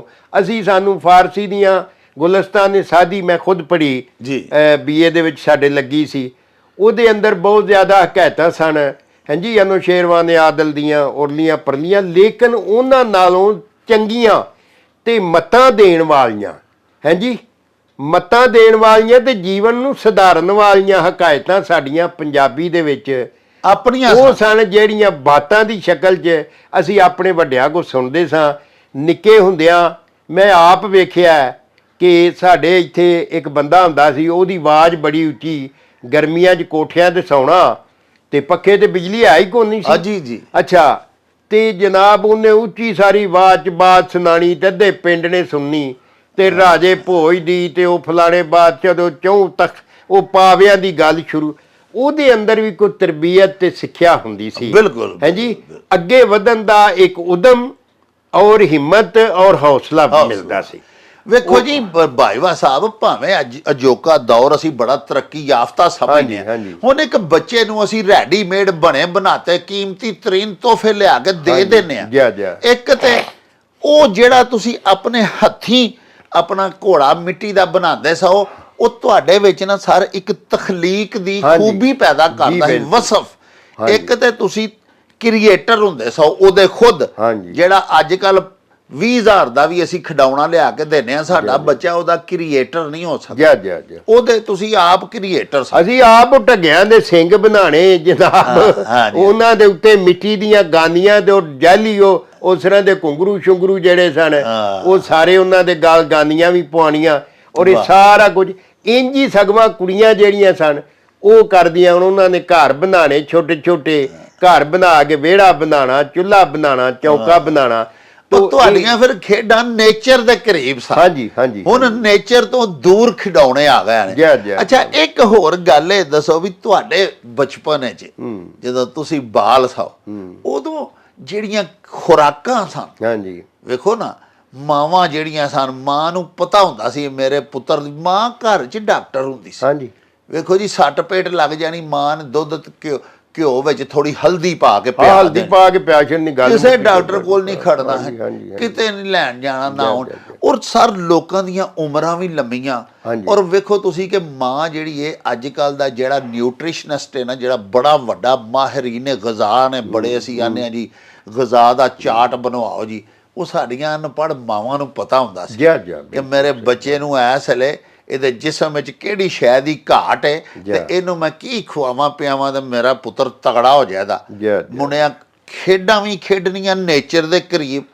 ਵੇਖੋ ਨਾ ਜੀ ਬੁਗਦਰ ਘਮਾਣਾ, ਫਿਰ ਵੱਟੇ ਚਾਣੇ, ਫਿਰ ਕਬੱਡੀਆਂ ਖੇਡਣੀਆਂ, ਫਿਰ ਕੁਸ਼ਤੀਆਂ, ਸੁਹਾਗੇ ਚੁੱਕਣੇ, ਕੌਡੀ ਖੇਡਣੀ, ਢੋਲ ਕਰਨਾ, ਫਿਰ ਜਿਹੜੀਆਂ ਖੇਡਾਂ ਸਨ ਬਾਂਦਰ ਕਿਲਾ ਤੇ ਉਹ ਜਨਾਬ ਲੁਕਣ ਮੀਟੀ, ਉਹ ਉਸ ਵੇਲੇ ਸਾਰੀਆਂ ਮਜ਼ਬੂਤ। ਉਹ ਜ਼ਿੰਦਗੀ ਜਿਹੜੀ ਹੈ ਨਾ ਜਵੇਦ ਸਾਹਿਬ ਬੜੀ ਮੁਸ਼ਕਲ ਸੀ। ਮਸਲਨ ਅਸਾਂ ਖੂਬ ਬਣਦੇ ਵੇਖੇ ਨੇ, ਖੂਬ ਬਣਦੇ ਵੇਖੇ ਨੇ। ਉਹਨਾਂ 'ਚ ਚੱਕ ਜਿਹੜੇ ਨੇ ਇੱਕ ਪੰਜਾਬੀ ਦਾ ਖਾਣ ਹੈ ਖੂਹ ਚੱਕਾਂ ਨੂੰ ਸੂਰਜ ਝਾਤੀ ਮੇਲੇ ਨਾਲ ਨਸੀਬ, ਤੇ ਉਹ ਜਿਹੜਾ ਲੱਕੜ ਦਾ ਚੱਕ ਬਣਾ ਕੇ ਥੱਲੇ ਪਾਣੀ ਪਾਣਾ, ਉਹਦੇ ਉੱਤੇ ਮਿਸਤਰੀਆਂ ਨੇ ਸਾਰੀ ਕਰਨੀ, ਵਿੱਚੋਂ ਟੋਬੇ ਨੇ ਟੋਬੀ ਕਰਨੀ, ਝਾਂਬ ਹੁੰਦੀ ਸੀ ਵੱਡੀ ਕੋਈ 4-5 ਕਈਆਂ ਜਿੱਡੀ ਵੱਡੀ, ਉਹਨੂੰ ਜਨਾਬ ਉਹਦੀ ਐਡਾ ਮੋਟਾ ਦਸਤਾ ਹੁੰਦਾ ਸੀ, ਉਹਨੂੰ ਜਨਾਬ ਵੱਡਾ ਨੇੜ ਉਹ ਐਡਾ ਇੱਕ ਰੱਸਾ ਪਾਇਆ ਹੁੰਦਾ ਸੀ, ਉਹ ਬੰਦਿਆਂ ਨੇ ਉੱਤੋਂ ਲਮਕਾਣਾ ਤੇ ਟੋਬੇ ਨੇ ਵਿੱਚ ਵੜ ਜਾਣਾ। ਵਾਹ ਉਹਨੇ ਜਨਾਬ ਥੱਲੇ ਝਾਮ ਉਹਨੂੰ ਖੋਬਣਾ ਰੇਤ ਦੇ ਵਿੱਚ, ਤੇ ਉਹਨੇ ਇਹਨਾਂ ਸਾਹ ਲੈਣਾ ਤੇ ਬੁੜਬੁੜੀਆਂ ਵੱਜਣੀਆਂ ਪਾਣੀ ਦੀਆਂ, ਤੇ ਆਖਣਾ ਉਹ ਆਂਦਾ ਖਿੱਚ ਲਓ ਬਾਈ। ਫਿਰ ਉਹਨੂੰ 10-12 ਬੰਦਿਆਂ ਨੇ ਜ਼ੋਰ ਲਾ ਕੇ ਖਿੱਚਣਾ। ਉਹ ਬੜੀ ਔਖੀ ਜ਼ਿੰਦਗੀ ਸੀ, ਔਰ ਉਹ ਸਮਾਜ ਕੀੜੀ ਦੀ ਟੋਰੇ ਟੁਰਦਾ ਹੋਇਆ ਸਮਾਜ ਸੀ। ਵਾਹ। ਲੇਕਿਨ ਉਹਦੇ ਅੰਦਰ ਨੇੜਤਾ ਬੜੀ ਸੀ, ਇੱਕ ਦੂਜੇ ਨਾਲ ਸਾਂਝ ਪੰਝਾਲੀ ਬੜੀ ਸੀ, ਪਿਓਰਿਟੀ ਬੜੀ ਸੀ, ਹਲਾਂ ਦੀ ਵਾਈ ਸੀ। ਮੈਂ ਆਪਣੇ ਨਿੱਕੇ ਹੁੰਦਿਆਂ ਹਲ ਨੇਨਣ ਦੀ ਜਾਚ ਸਿੱਖੀ, ਹਾਂਜੀ, ਹਰਨਾਲੀ ਕਰਨ ਦੀ ਜਾਚ ਸਿੱਖੀ, ਔਰ ਜਨਾਬ ਰੈਲ ਮਾਰਨ ਦੀ ਜਾਚ ਸਿੱਖੀ, ਪੈਲੀ ਵਾਂਦਾ ਰਿਹਾ। ਤੇ ਉਹ ਬਜ਼ੁਰਗਾਂ ਨੇ ਆਖਿਆ ਵੀ ਇਹ ਸਾਰੇ ਕੰਮ ਬਈ ਤੈਨੂੰ ਆਉਣੇ ਚਾਹੀਦੇ ਨੇ। ਤੇ ਜ਼ਿਮੀਂਦਾਰਾਂ ਦੇ ਜੋ ਤੁਸੀਂ ਪੁੱਤਰ ਸਾਓ, ਤੇ ਉਹ ਤੁਹਾਡੇ ਬਜ਼ੁਰਗ ਤੁਹਾਨੂੰ ਤਿਆਰ ਕਰ ਰਹੇ ਸਨ ਨਾ ਕਿ ਕੱਲ ਨੂੰ ਮੇਰੇ ਪੁੱਤਰ ਨੇ ਵਾਹੀ ਬੀਜੀ ਕਰਨੀ ਹੈ। ਹਾਂਜੀ ਹਾਂਜੀ, ਤੇ ਤੁਹਾਨੂੰ ਉਹ ਹਰ ਸ਼ੈ ਸਿਖਾ ਦਿੱਤੀ ਉਹਨਾਂ। ਹਾਂਜੀ, ਤੇ ਸਾਡੇ ਸਾਹਮਣੇ ਮਤਲਬ ਤੁਸੀਂ ਸਮਝ ਲਓਗੇ ਕਾਫੀ ਮਤਲਬ ਜਦੋਂ ਬਚਪਨਾ ਸਾਡਾ ਗੁਜ਼ਰ ਗਿਆ ਉਦੋਂ ਬਾਅਦ ਇੱਥੇ ਟਰੈਕਟਰ ਆਏ ਨੇ, ਔਰ ਉਦੋਂ ਪਹਿਲਾਂ ਮਤਲਬ ਫਿਰ ਇਹ ਸੀ ਕਿ ਲੋਕਾਂ ਦੇ ਅੰਦਰ ਸਾਂਝ ਪੰਝਾਲੀ ਇੰਨੀ ਜ਼ਿਆਦਾ ਸੀ, ਕਿਸੇ ਦੀ ਵਿਆਹੀ ਜਿਹੜੀ ਹੈ ਪਿੱਛੇ ਰਹਿ ਗਈ ਹੈ, ਕੋਈ ਜ਼ਮੀਨ ਵੱਤਰ ਨਹੀਂ ਆਈ, ਕੋਈ ਵਾਧਾ ਘਾਟਾ, ਤੇ ਉਹਨਾਂ ਦੂਜਿਆਂ ਨੂੰ ਆਖਣਾ ਭਈ ਯਾਰ ਮੇਰੀ ਵਿਆਹੀ ਪਿੱਛੇ ਰਹਿ ਗਈ ਏ, ਦੂਜਿਆਂ ਆਪ ਹੀ ਆਖਣਾ ਯਾਰ ਤੂੰ ਪੈਲੀ ਕਿਉਂ ਨਹੀਂ ਬੀਜੀ, ਉਹਨੇ ਆਖਣਾ ਯਾਰ ਉਹ ਪੈਲੀ ਵੱਤਰ ਨਹੀਂ ਆਈ, ਉਹ ਢੱਗਾ ਜਿਹੜਾ ਨਾ ਬਿਮਾਰ ਹੋ ਗਿਆ, ਉਹਦੇ ਪੈਰ ਨੂੰ ਆਹ ਹੋ ਗਿਆ। ਉਹਨੇ ਆਖਿਆ ਗੱਲ ਹੀ ਕੋਈ ਨਹੀਂ ਭਰਜਾਈ, ਤੂੰ ਸਵੇਰੇ ਕੜਾਹ ਬਣਾਈ ਤੇ ਤੇਰੀ ਪੈਲੀ ਬੀਜ ਦਿਆਂਗੇ। ਉਹ ਸਾਰਿਆਂ ਲੋਕਾਂ ਨੇ ਜਨਾਬ 8-7 ਹਲ ਜੋ ਲੈਣੇ ਉੱਥੇ ਜੀ, ਉਹ ਵੱਡੇ ਵੱਡੇ ਪਤੀਲੇ ਕੜਾਵਾਂ ਦੇ ਤੇ ਜ਼ਰਦਿਆਂ ਦੇ ਜਾਣੇ, ਰੌਣਕਾਂ ਲੱਗੀਆਂ ਹੋਣੀਆਂ। ਉਹ ਲੋਕੀ ਸਮਾਜ ਜਿਹੜਾ ਨਾ ਇੱਕ ਦੂਜੇ ਦੇ ਕੰਮ ਆਉਣ ਵਾਲਾ ਸੀ, ਔਰ ਉਹ ਇੰਟਰ ਡਿਪੈਂਡੈਂਟ ਸੀ ਮਾਹੌਲ। ਅੱਛਾ, ਇੰਡੀਪੈਂਡੈਂਟ ਨਹੀਂ ਸੀ। ਔਰ ਰਿਮੋਟ ਕੰਟਰੋਲ ਨੇ ਬੰਦੇ ਨੂੰ ਕੱਲਿਆਂ ਕੱਲਿਆਂ ਕਰ ਦਿੱਤਾ, ਖੇਰੂ ਖੇਰੂ ਕਰ ਦਿੱਤਾ। ਜਦੋਂ ਬੰਦੇ ਦੀ ਮੁਥਾਜੀ ਮੁੱਕ ਗਈ ਹੈ ਨਾ ਵੀ ਮੈਨੂੰ ਉਹਦੇ ਨਾਲ ਕਾਹਦੀ ਮੁਥਾਜੀ ਹੈ, ਉਦੋਂ ਮੁਥਾਜੀ ਸੀ ਕਿਸੇ ਦੇ ਕੋਠੇ ਢਹਿ ਜਾਣੇ, ਕੱਚੇ ਕੋਠੇ ਹੁੰਦੇ ਸਨ, ਤੇ ਜਨਾਬ ਸਾਰਿਆਂ ਆਖਿਓ ਵੇਖੋ ਸੌਣ 'ਚ ਮੀਂਹ ਬੜਾ ਪਿਆ, ਉਹਦੇ ਕੋਠੇ ਢਹਿ, ਚਲੋ ਯਾਰ ਫੜੋ ਕਈਆਂ ਤੇ ਜਨਾਬ ਬਣਾਓ ਕਹਾਣੀ ਤੇ ਲੱਗ ਪੈਣਾ। ਮੈਂ ਨਾ ਇੱਕੋ ਦਿਨ 'ਚ ਹੀ ਕੰਧਾਂ ਬਣਾ ਦੇਣੀਆਂ, 2-3 ਦਿਨ ਹੀ ਸੁੱਕ ਜਾਣੀਆਂ ਉੱਤੇ, ਉਹ ਛੱਤ ਛੁੱਤ ਸਿੱਧਾ ਕਰ ਕੁਰ ਕੇ ਫਿਰ ਉਹਨੂੰ ਘਰ ਵਾੜ ਦੇਣਾ। ਤਾਂ ਉਹ ਜਿਹੜਾ ਨਾ ਬੜਾ ਮਤਲਬ ਇੱਥੇ ਕੋਈ ਸੜਕ ਨਹੀਂ ਸੀ ਹੁੰਦੀ ਆ, ਨਾਰੋਵਾਲ ਮੁਰੀਦ ਕੇ ਰੋਡ ਇਹ 75 'ਚ ਬਣੀ ਹੈ। ਇਹਦੇ ਤੋਂ ਪਹਿਲਾਂ ਅਸੀਂ ਪੈਦਲ ਹੀ ਇੱਥੋਂ ਮੀਆਂ ਆਪਣਾ ਸਾਡੇ ਕੋਲ ਮਹਿਤਾ ਸੁਜਾ ਸੀ ਰੇਲਵੇ ਸਟੇਸ਼ਨ, ਔਰ ਉੱਥੇ ਸਾਡੇ ਨਾਨਕੇ ਸਰਗੋਧੇ ਸਨ, ਔਰ ਉਹ ਜਾਣਾ ਹੁੰਦਾ ਸੀ ਤੇ ਜਨਾਬ ਇੱਥੋਂ ਬਹੁਤੀ ਵਾਰੀ ਪੈਦਲ ਜਾਣਾ ਪੈਂਦਾ ਸੀ, ਕਿਉਂਕਿ ਸਾਡੀ ਜ਼ਮੀਨ ਹੈ ਰੋਈ ਤੇ ਨਹਿਰ ਦੀ ਪਰੜੀ ਕੱਚੀ ਸੀ, ਟਾਂਗੇ ਤੇ ਜਾਓ। ਤੇ ਜਦੋਂ 7 ਰੁਪਏ ਇੱਥੋਂ ਮਹਿਤੇ ਸੁਜੇ ਦਾ ਕਿਰਾਇਆ ਸੀ, ਉਦੋਂ ਮਹਿਤੇ ਸੁਜੇ ਤੋਂ ਸਰਗੋਧੇ ਦਾ 6.25 ਰੁਪਏ ਕਿਰਾਇਆ ਸੀ। ਅੱਛਾ, ਵਾਹ ਵਾਹ। ਤੇ ਅਸੀਂ ਉਹ ਸਾਰਾ ਕਰਕੇ ਮੈਂ 8ਵੀਂ 'ਚ ਪੜ੍ਹਦਾ ਸਾਂ, ਤੇ ਮੈਂ ਮਤਲਬ ਇਸ ਤਰ੍ਹਾਂ ਜਾਂਦਾ ਰਿਹਾ, ਜ਼ਾਹਰ ਨਾਨਕੇ ਜਾਣਾ ਪੈਂਦਾ ਸੀ। ਤੋ ਉਹ ਜਿਹੜਾ ਨਾ ਬੜਾ ਸਾਦਾ ਜਿਹਾ ਖੁਰਾਕਾਂ ਲੋਕਾਂ ਦੀਆਂ ਬੜੀਆਂ ਸਾਦੀਆਂ। ਮੈਂ ਇਹ ਪੁੱਛਣਾ ਚਾਹੁੰਦਾ ਹਾਂ ਕਿ ਉਦੋਂ ਖੁਰਾਕਾਂ ਵੀ, ਹੁਣ ਵੇਖੋ ਨਾ ਐਸੀ ਨਵੀਂ ਤੋਂ ਨਵੀਂ ਡਿਸ਼ ਹੈ, ਸਾਨੂੰ ਹੈ ਸੋਸ਼ਲ ਮੀਡੀਆ ਨੇ ਤੇ ਇੰਨੀ ਕੁ ਅਵੇਅਰਨੈਸ ਦੇ ਦਿੱਤੀ ਸਾਡੇ ਸਾਹਮਣੇ ਜੀ। ਆ ਡਾਲਡਾ ਘਿਓ ਆਇਆ, ਔਰ ਇਹਨੂੰ ਲੋਕੀ ਕੁੰਦਾ ਆਂਦੇ ਸਨ। ਅੱਛਾ, ਤੇ ਜਿਹੜਾ ਬੰਦਾ ਲੈ ਕੇ ਆਉਂਦਾ ਸੀ ਉਹ ਲੁਕਾ ਕੇ ਲਿਆਉਂਦਾ ਸੀ, ਲੁਕਾ ਕੇ ਸ਼ਰਮ ਦਾ ਮਾਰਾ ਵੀ ਮੈਨੂੰ ਕੋ ਵੇਖ ਨਾ ਲਏ ਵੀ ਯਾਰ ਇਹ ਕੀ ਲਈ ਆਉਂਦਾ। ਉਹ ਦੇਸੀ ਘਿਓ ਲੁਕਾ ਕੇ ਲਿਆਉਂਦਾ ਸੀ, ਤੇ ਦੇਸੀ ਘਿਓ ਲਵੇਰਾ ਹੋਣਾ, ਹਾਂਜੀ ਲਵੇਰਾ ਹੋਣਾ, ਲੋਕਾਂ ਦੁੱਧ ਘਿਓ ਖਾਣਾ, ਸਵੇਰੇ ਦਹੀਂ ਪੀਣਾ। ਅੱਛਾ, ਦਹੀਂ ਨਾਲ ਰੋਟੀ ਖਾਣੀ। ਔਰ ਉਹ ਜਨਾਬ ਸਵੇਰੇ ਚਾਹ ਵੇਲਾ ਹੁੰਦਾ ਸੀ, ਜਿਹਨੂੰ ਆਂਦੇ ਸਨ ਚਾਹ ਵੇਲਾ। ਚਾਹ ਦਾ ਮਤਲਬ ਲੱਸੀ ਹੁੰਦੀ ਹੈ। ਉਹ ਸਵੇਰੇ ਸਵੇਰੇ ਹਲਾਂ ਦੇ ਮਗਰ ਬੀਬੀਆਂ ਨੇ ਮੱਖਣ ਵਿੱਚ ਲੱਸੀ ਦੇ ਜਾ ਕੇ ਤੇ ਉਹਨਾਂ ਨੂੰ ਇੱਕ ਵਾਰੀ ਖਵਾ ਹੋਣਾ। ਉਹਦੇ ਤੋਂ ਬਾਅਦ ਜ਼ਰਾ ਠਹਿਰ ਕੇ 10-11 ਵਜੇ ਨਾਲ ਆਖਣਾ ਭੱਤਾ ਵੇਲਾ ਹੋ ਗਿਆ। ਭੱਤਾ ਆਂਦੇ ਨੇ ਰੋਟੀ ਨੂੰ। ਅੱਛਾ, ਉਹ ਭੱਤ ਰੋਟੀ ਨੂੰ ਆਂਦੇ ਨੇ। ਅੱਛਾ, ਤੇ ਮੰਨੀ ਵੀ ਰੋਟੀ ਨੂੰ ਆਂਦੇ ਨੇ, ਖੰਨੀ ਅੱਧੀ ਰੋਟੀ ਨੂੰ ਆਂਦੇ ਨੇ, ਚੱਪਾ ਚੌਥੇ ਹਿੱਸੇ ਨੂੰ ਆਂਦੇ ਨੇ। ਤੋ ਉਹ ਜਨਾਬ ਉਹਨਾਂ ਨੇ ਰੋਟੀ ਉਸ ਵੇਲੇ ਭੱਤਾ ਵੇਲਾ ਹੋ ਗਿਆ, ਫਿਰ ਉਹ ਰੋਟੀ ਲੈ ਕੇ ਜਾਣੀ, ਜਿਹਨੂੰ ਨਾਸ਼ਤਾ ਆਂਦਾ। ਹਾਂਜੀ, ਇਹ ਹੁਣ ਤੇ ਨਾਸ਼ਤਾ ਹੋ ਗਿਆ, ਬ੍ਰੇਕਫਾਸਟ ਹੋ ਗਿਆ। ਉਹਨਾਂ ਦਾ ਨਾਸ਼ਤਾ ਉਹ ਲੱਸੀ ਨਾਲ ਤੇ ਮੱਖਣ ਨਾਲ ਹੁੰਦਾ। ਵਾਹ ਵਾਹ। ਹਾਂਜੀ, ਤੋ ਦੇਸੀ ਖੁਰਾਕਾਂ ਸਨ ਜੀ। ਤੇ ਬਾਜਵਾ ਸਾਹਿਬ ਹੁਣ ਜਿਹੜਾ ਵੇਖੋ ਨਾ, ਇੱਕ ਟਾਈਮ ਦੀ ਰੋਟੀ ਮਸਲਨ ਸਵੇਰ ਦਾ ਨਾਸ਼ਤਾ ਜਾਂ ਦੁਪਹਿਰ ਦੀ ਰੋਟੀ ਅਸੀਂ ਦੁਪਹਿਰ ਨੂੰ ਖਾਂਦੇ ਆ ਜੀ, ਲੰਚ। ਹੁਣ ਤੇ ਵੇਖੋ ਨਾ 2-2, 4-4, 5-5 ਡਿਸ਼ਾਂ ਪਕਾਉਣ ਦੇ ਰਿਵਾਜ ਹੋ ਗਏ ਨੇ। ਹਾਂਜੀ, ਨਾਲ ਸਾਲਨ ਵੀ ਨਾਲ ਮਤਲਬ ਕਈ ਕਿਸਮ ਦੇ ਨਾਲ ਚਾਵਲ ਕਈ ਕਿਸਮ ਦੇ ਹੋ ਗਏ ਨੇ ਤੇ ਉਦੋਂ ਤੇ ਐਡਾ ਸਾਦਾ ਦੌਰ ਸੀ ਕਿ ਬੜੀ ਜ਼ਿਆਦਾ ਆਪਣੇ ਘਰ ਦਾਵਤ ਬੱਚਿਆਂ ਦੀ ਕਰਨੀ ਮਾਪਿਆਂ ਦੇ ਉਹਨਾਂ ਨੇ ਸੋਹਣਾ ਤਾਜ਼ਾ ਮੱਖਣ ਕੱਢ ਕੇ ਤੇ ਉੱਤੇ ਸ਼ੱਕਰ ਪਾ ਦੇਣੀ ਹੈ ਜੀ ਹਾਂਜੀ ਚੱਲ ਬਾਈ ਪੁੱਤਰਾ ਸ਼ੱਕਰ ਨਾਲ ਔਰ ਜੈਨੂਅਨ ਖਾਣੇ ਨੈਚੁਰਲ ਖਾਣੇ ਹਾਈਜੈਨਿਕ ਖਾਣੇ ਹੋਣੇ ਤੇ ਬਾਲਾਂ ਖਾ ਕੇ ਤੇ ਫਿਰ ਜਨਾਬ ਰਾਤ ਦੀ ਬਈ ਰੋਟੀ ਨੂੰ ਸਾਡੀਆਂ ਮਾਵਾਂ ਨੇ ਬੜੀ ਤਰਜੀਹ ਦੇਣੀ ਉਹਨਾਂ ਆਖਣਾ ਬਈ ਰੋਟੀ 'ਚ ਤਾਕਤ ਬੜੀ ਹੋ ਜਾਂਦੀ ਹੈ ਦੇਖੋ ਨਾ ਕਿ ਰਾਤ ਦੀ ਪੱਕੀ ਗੰਦਮ ਦੀ ਰੋਟੀ ਸਵੇਰੇ ਉੱਠਣ ਤੱਕ ਉਹ ਕਈ ਗੁਣਾ ਤਾਕਤਵਰ ਹੋ ਜਾਂਦੀ ਹੈ ਇਹ ਅਨਪੜ੍ਹ ਮਾਵਾਂ ਦੀਆਂ ਸੋਚਾਂ ਸਨ ਉਹ ਇਸ ਤਰ੍ਹਾਂ ਸੀ ਜਵੇਦ ਸਾਹਿਬ ਕੇ ਮੇਰੀ ਮਾਂ ਗੱਲ ਸੁਣਾਉਂਦੀ ਹੁੰਦੀ ਸੀ ਅੱਲਾ ਜੰਨਤ ਨਸੀਬ ਕਰੇ ਜੀ ਹਾਸੇ ਵਾਲੀ ਗੱਲ ਹੈ ਜੀ ਕਿ ਅਸੀਂ ਨਾ ਉੱਥੇ ਆਪਣੇ ਪੇਕੇ ਯਾਨੀ ਸਰਗੋਧ ਦੇ ਭੋਰਾ ਪਾਇਆ ਜੀ ਭੋਰੇ ਦਾ ਮਤਲਬ ਸੀ ਸਾਰੀਆਂ ਬੀਬੀਆਂ ਇਕੱਠੇ ਕਰਕੇ ਨਾ ਚਰਖੇ ਕਿਸੇ ਵੱਡੇ ਹਾਰੇ ਪਸਾਰ ਦੇ ਵਿੱਚ ਇਕੱਠੀਆਂ ਹੋ ਕੇ ਬਹਿ ਜਾਂਦੀਆਂ ਸਨ ਤੇ ਉਹ ਨਾ ਮਤਲਬ ਇਹ ਪੂਣੀਆਂ ਜਿਹੜੀਆਂ ਨੇ ਨਾ ਇੱਕੋ ਜਿਹੀਆਂ ਲੈ ਕੇ ਤੇ ਰਿਦਮ ਦੀ ਚਰਖਾ ਘੇੜਨਾ ਕਿਹੜਾ ਤਰੀਆਂ ਵੀ ਉਹਨੂੰ ਆਉਂਦੇ ਨੇ ਭੋਰਾ ਵੀ ਆਉਂਦੇ ਨੇ ਅੱਛਾ ਸੂਤਰ ਉਹ ਆਪਣਾ ਆਪਣੇ ਕੱਤਦੀਆਂ ਸਨ ਲੇਕਿਨ ਉਹ ਨਾ ਇੱਕੋ ਜਿਹੀਆਂ ਗਿਣ ਕੇ ਪੂਣੀਆਂ ਵੀ ਕਿਹੜੀ ਪਹਿਲਾਂ ਕੱਤਦੀ ਹੈ ਯਾਨੀ ਉਹਦੇ ਅੰਦਰ ਇੱਕ ਮੁਕਾਬਲੇ ਦਾ ਰੁਝਾਨ ਵੀ ਸੀ ਹਾਂਜੀ ਕਿ ਕਿਹੜਾ ਜ਼ਿਆਦਾ ਬਿਹਤਰ ਫਿਰ ਆਖਣਾ ਵੀ ਕਿਸੇ ਦੀ ਤੰਦ ਨਾ ਟੁੱਟੇ ਜਿਹਦੀ ਤੰਦ ਟੁੱਟੀ ਉਹਦਾ ਸੂਤਰ ਸਹੀ ਨਹੀਂ ਹਾਂਜੀ ਗੁੰਝ ਮਰੋੜੀ ਨਾ ਪਵੇ ਤੰਦ ਦੇ ਵਿੱਚ ਤੂੰ ਇਹ ਉਸ ਵੇਲੇ ਦੀ ਜਿਹੜੀ ਸਿੱਖਿਆ ਤੋ ਮੇਰੀ ਅੰਮੀ ਆਂਦੀਆਂ ਨੇ ਕਿ ਮੈਂ ਨਾ ਅਸੀਂ ਬੈਠੀਆਂ ਤੇ ਉਹ ਇੱਕ ਬੀਬੀ ਸੀ ਤੇ ਉਹਦਾ ਵਿੱਚ ਵਡੇਰੀਆਂ ਵੀ ਹੁੰਦੀਆਂ ਸਨ ਕੁਆਰੀਆਂ ਵੀ ਬੱਚੀਆਂ ਹੁੰਦੀਆਂ ਸਨ ਕੁਆਰੀਆਂ ਬੱਚੀਆਂ ਵਧੇਰੀਆਂ ਕੋਲੋਂ ਮੱਤਾਂ ਦੀਆਂ ਗੱਲਾਂ ਸੁਣਦੀਆਂ ਸਨ ਉਹਨਾਂ ਭੋਰਿਆਂ ਤੇ ਤਰੀਆਂ ਦੇ ਵਿੱਚ ਤੇ ਉਹ ਆਂਦੇ ਨੇ ਕਿ ਉਹ ਬੀਬੀ ਇੱਕ ਸੀ ਤੇ ਉਹਦਾ ਪੁੱਤਰ ਆਇਆ ਕਿਤੋਂ ਖੂਹ ਤੋਂ ਉਹਦਾ ਡੇਰੇ ਨੇ ਸਰਗੋਧਿਆ ਤੇ ਉਹ ਆਂਦਾ ਅੰਮਾ ਮੈਂ ਰੋਟੀ ਖਾਣੀ ਸੀ ਉਹ ਕਿੱਥੇ ਪਈ ਆ ਉਹਨੇ ਆਖਿਆ ਉਹ ਫਲਾਣੇ ਪਾਸੇ ਮੈਂ ਚੌਲ ਪਕਾ ਕੇ ਰੱਖੇ ਨਹੀਂ ਜੀ ਉਹ ਕਿਤੇ ਚੌਲ ਤੇ ਉਹਨੇ ਨਾ ਵੇਖੇ ਤੇ ਉਹ ਕਿਤੇ ਵੜੇਵੇਂ ਭਿਓਏ ਸਨ ਹਾਂਜੀ ਅੱਛਾ ਵੜੇਵੇਂ ਭਿਓਏ ਸਨ ਤੇ ਉਹ ਕਿਤੇ ਜਾ ਕੇ ਤੇ ਖਾਂਦਾ ਰਿਹਾ ਹਨੇਰੇ 'ਚ ਉਹਨੇ ਉਹ ਵੜੇਵੇਂ ਸਾਰੇ ਖਾ ਕੇ ਤੇ ਆ ਕੇ ਆਂਦਾ ਅੰਮਾ 'ਚ ਬੜਾ ਸਵਾਦ ਆਇਆ ਚੌਲ ਮਿੱਠੇ ਬੜੇ ਸਨ ਤੇ ਮੋਟੇ ਮੋਟੇ ਚੌਲ ਸਨ